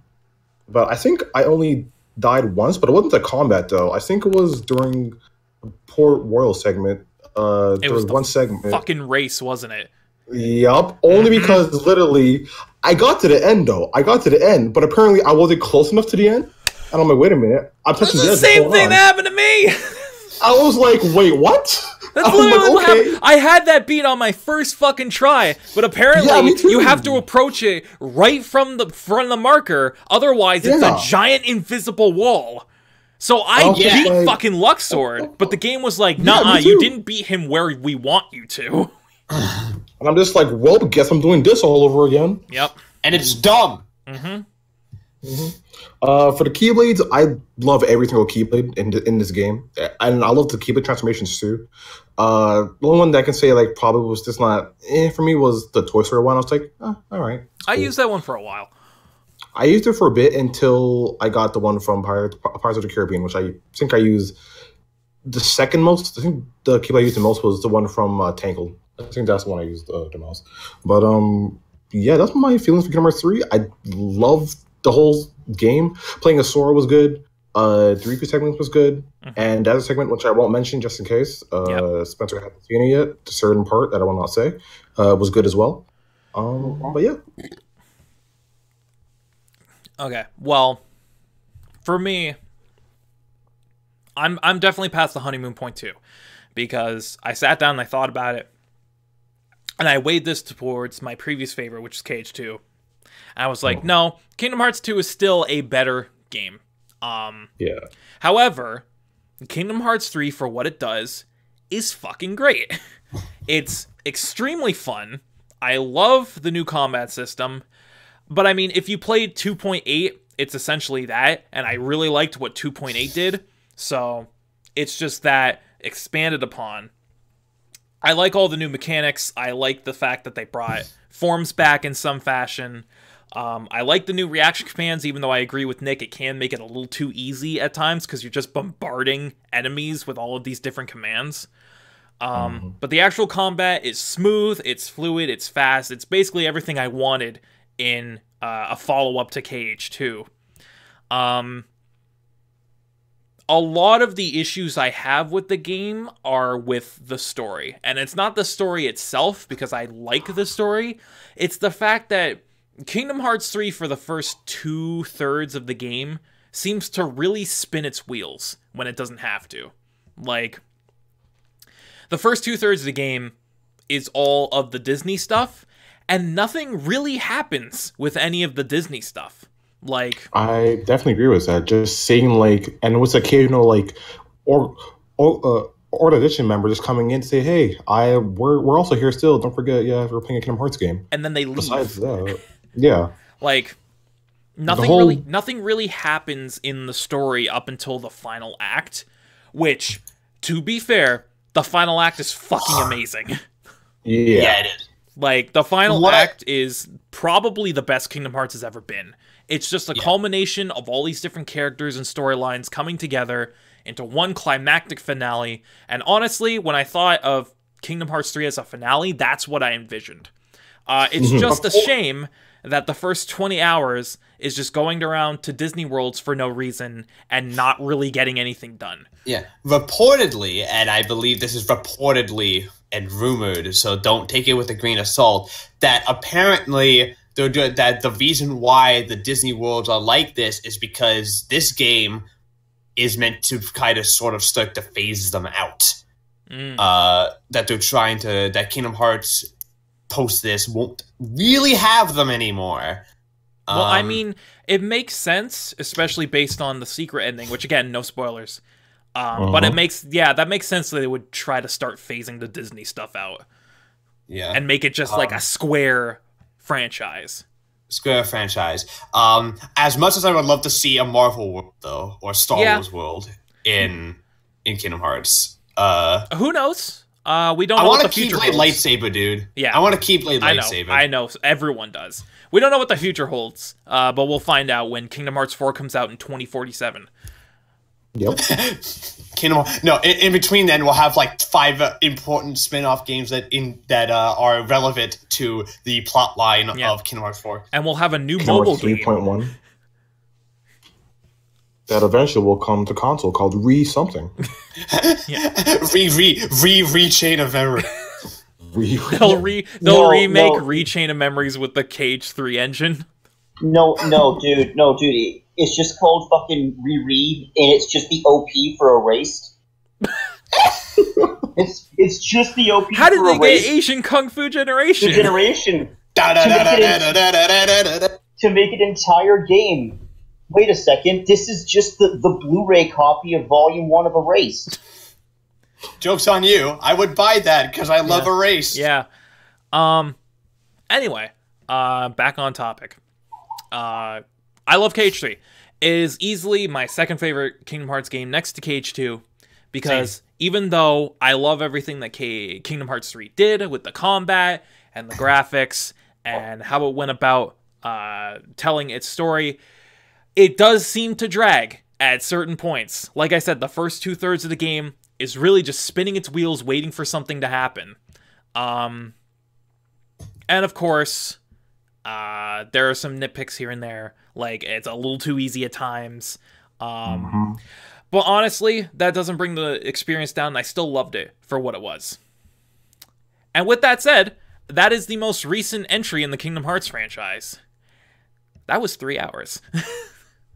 That was 3 hours long. This is 3 hours long. For 3 Kingdom Hearts. Yeah.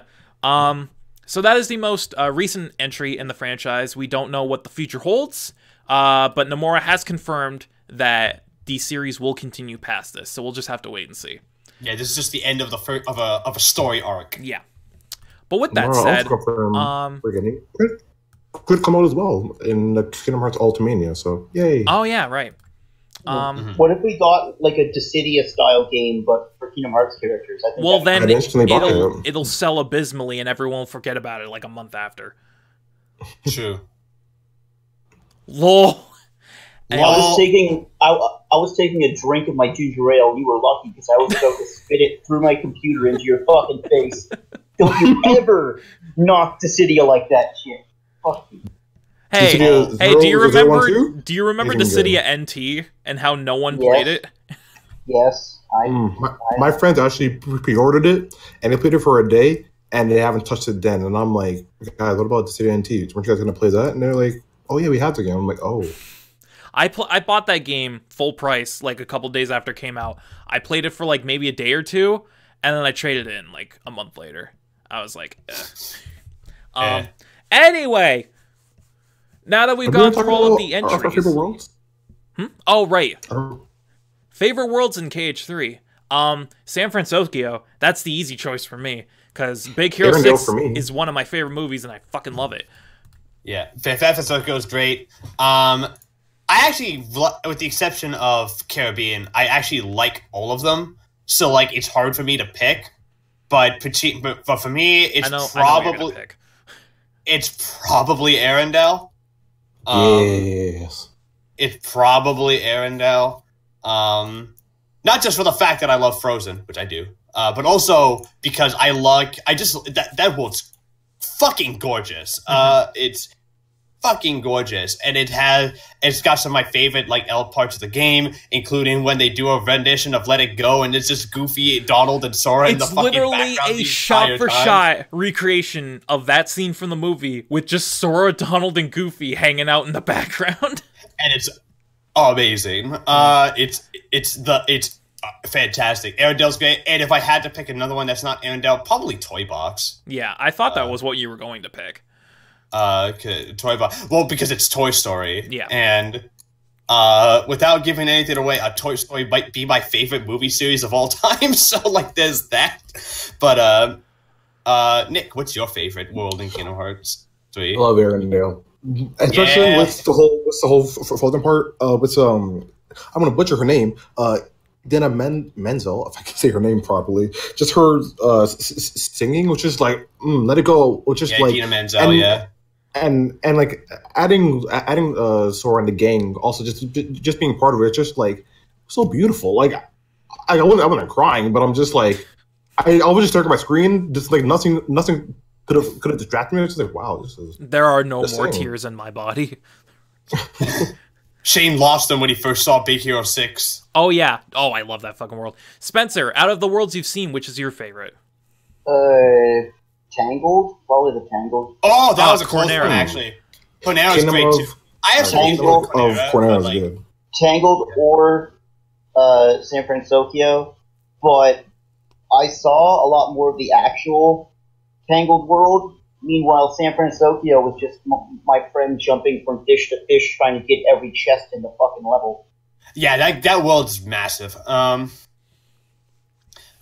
if the world's kind of short. That's the only thing that, it might be San Francisco, but the reason why Arendelle's above it for me is because San Francisco is too short. I think it's too short. Understand. I also love how you have Hero, fucking like Peppy the rabbit from fucking Star Fox going, "No, Sora, I programmed the boundaries. You can't go out there." Like what? Invisible walls. I'm sorry, game. Just have invisible walls. I don't want a Japanese American child to be like, "Star Fox, Sora, do a barrel roll." Yeah. Yeah. Also, I love how.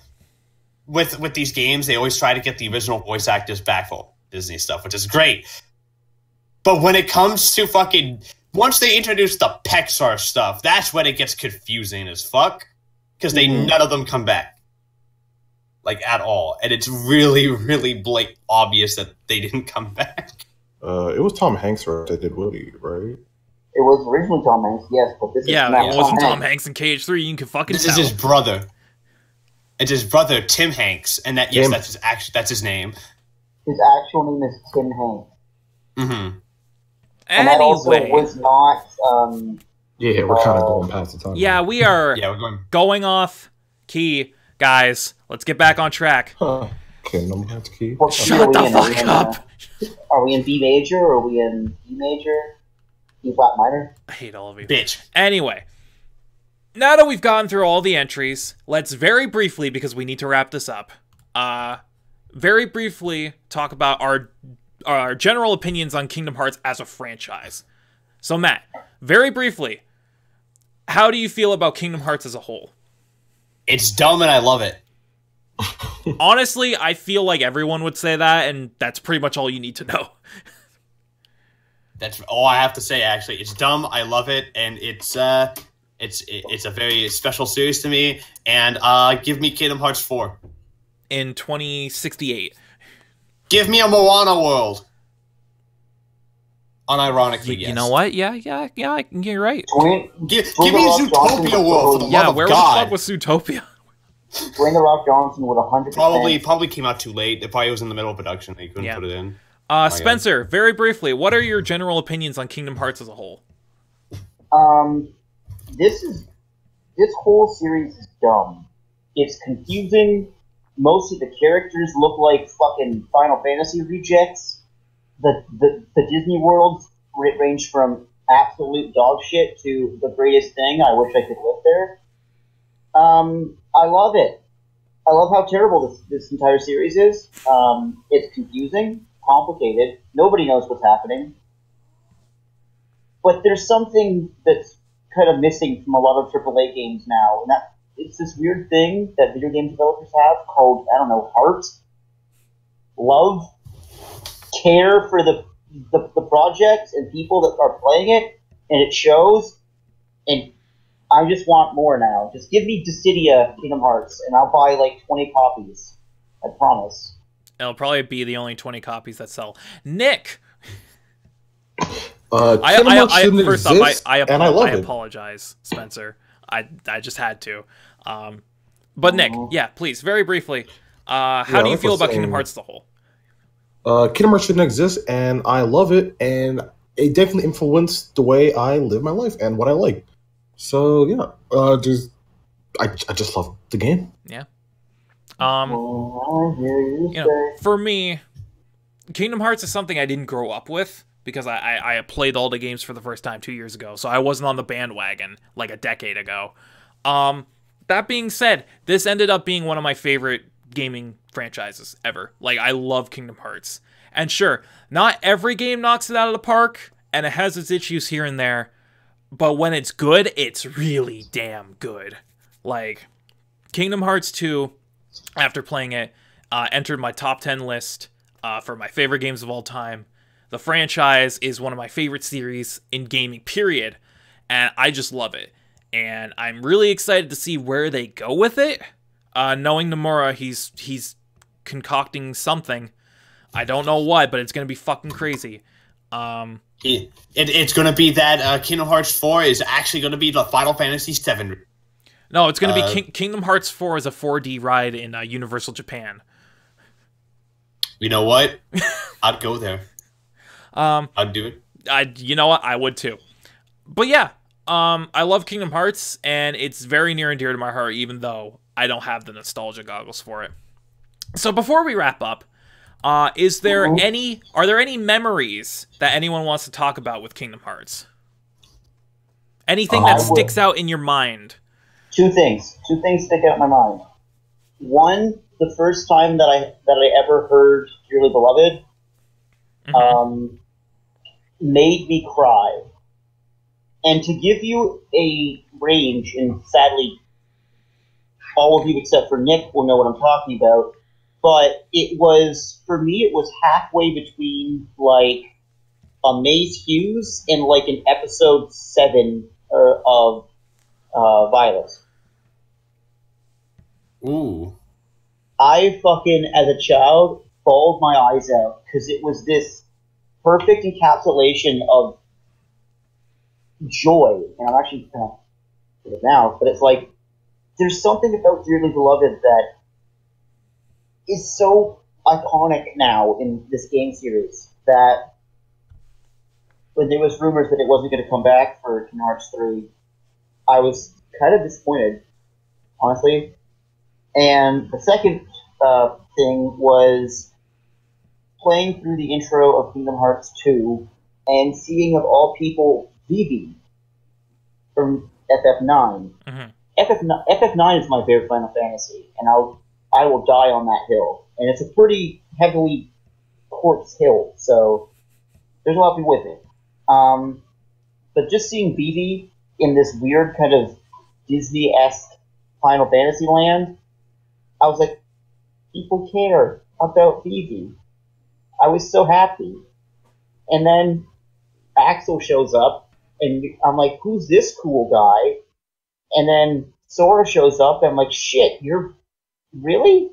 And then, wow, and then the game happens, and you fight somebody who uses a deck of playing cards to kill you, and then the guy with an electric guitar, and I was just like, or a sitar, and I was like, this is video games, and this makes me so happy. Nothing in my life can ever go wrong. And then everything went wrong. And then, everything went wrong. Everything fell to shit.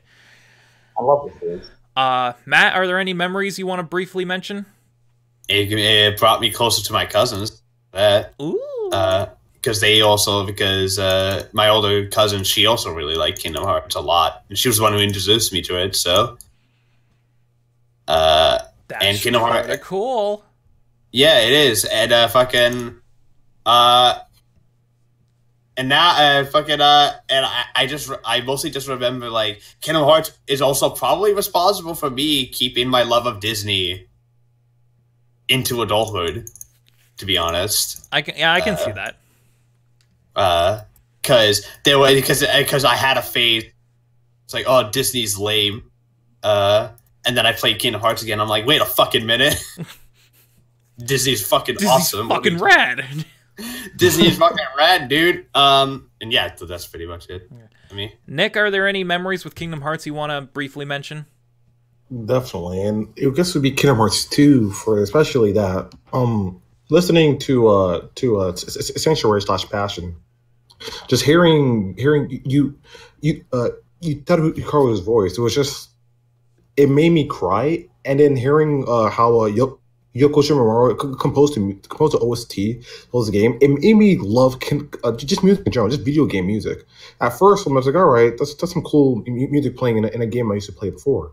But just hearing just the music in Kingdom Hearts made me get like a better understanding, a better love for game music. And I think that's also the reason why I always want to make sure whenever I play a game that I enjoy the music. Like I gotta enjoy the story, but I also gotta enjoy the music, because music does really help bring out a game. Mm-hmm. Definitely, I would say. Like I guess more than the graphics, because you can play any kind of different game, right? But it's the music and the story which always makes it for me. And Kingdom Hearts brought that together, and it just helped me grow in the video game scene for me. But yeah, that's how I feel about Kingdom Hearts. That's good. Like I said, I didn't grow up with these games. I only played them for the first time 2 years ago, so I don't have like super nostalgic memories about the series. But in terms of actual memories or experience with the series, I don't think anything that I play from now until the day I die will ever come close to experiencing Kingdom Hearts for the first time.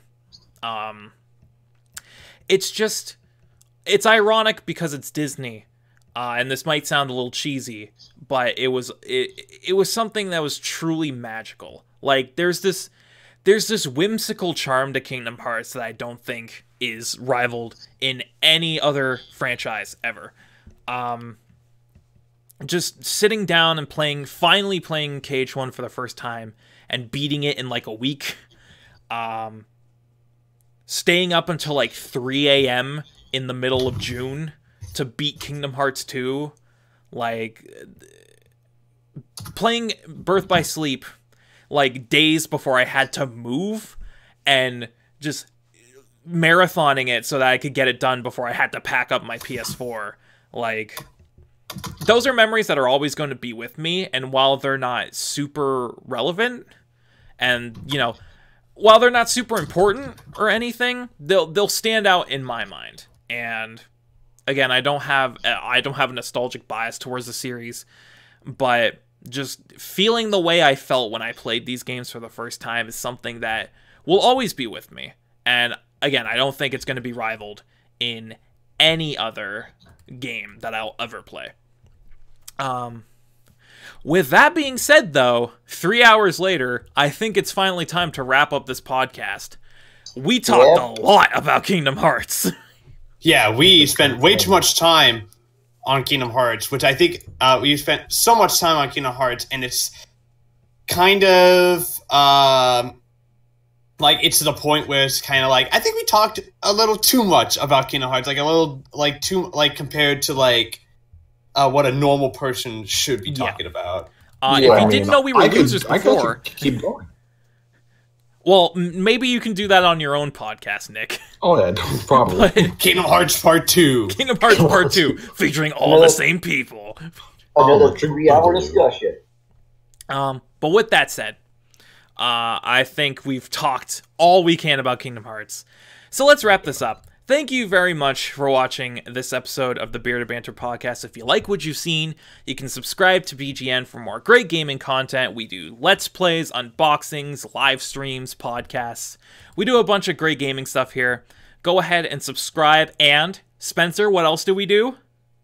Click that bell. Thank you. Click the bell if you want notifications on when we upload, because we're going to be uploading a lot more frequently now.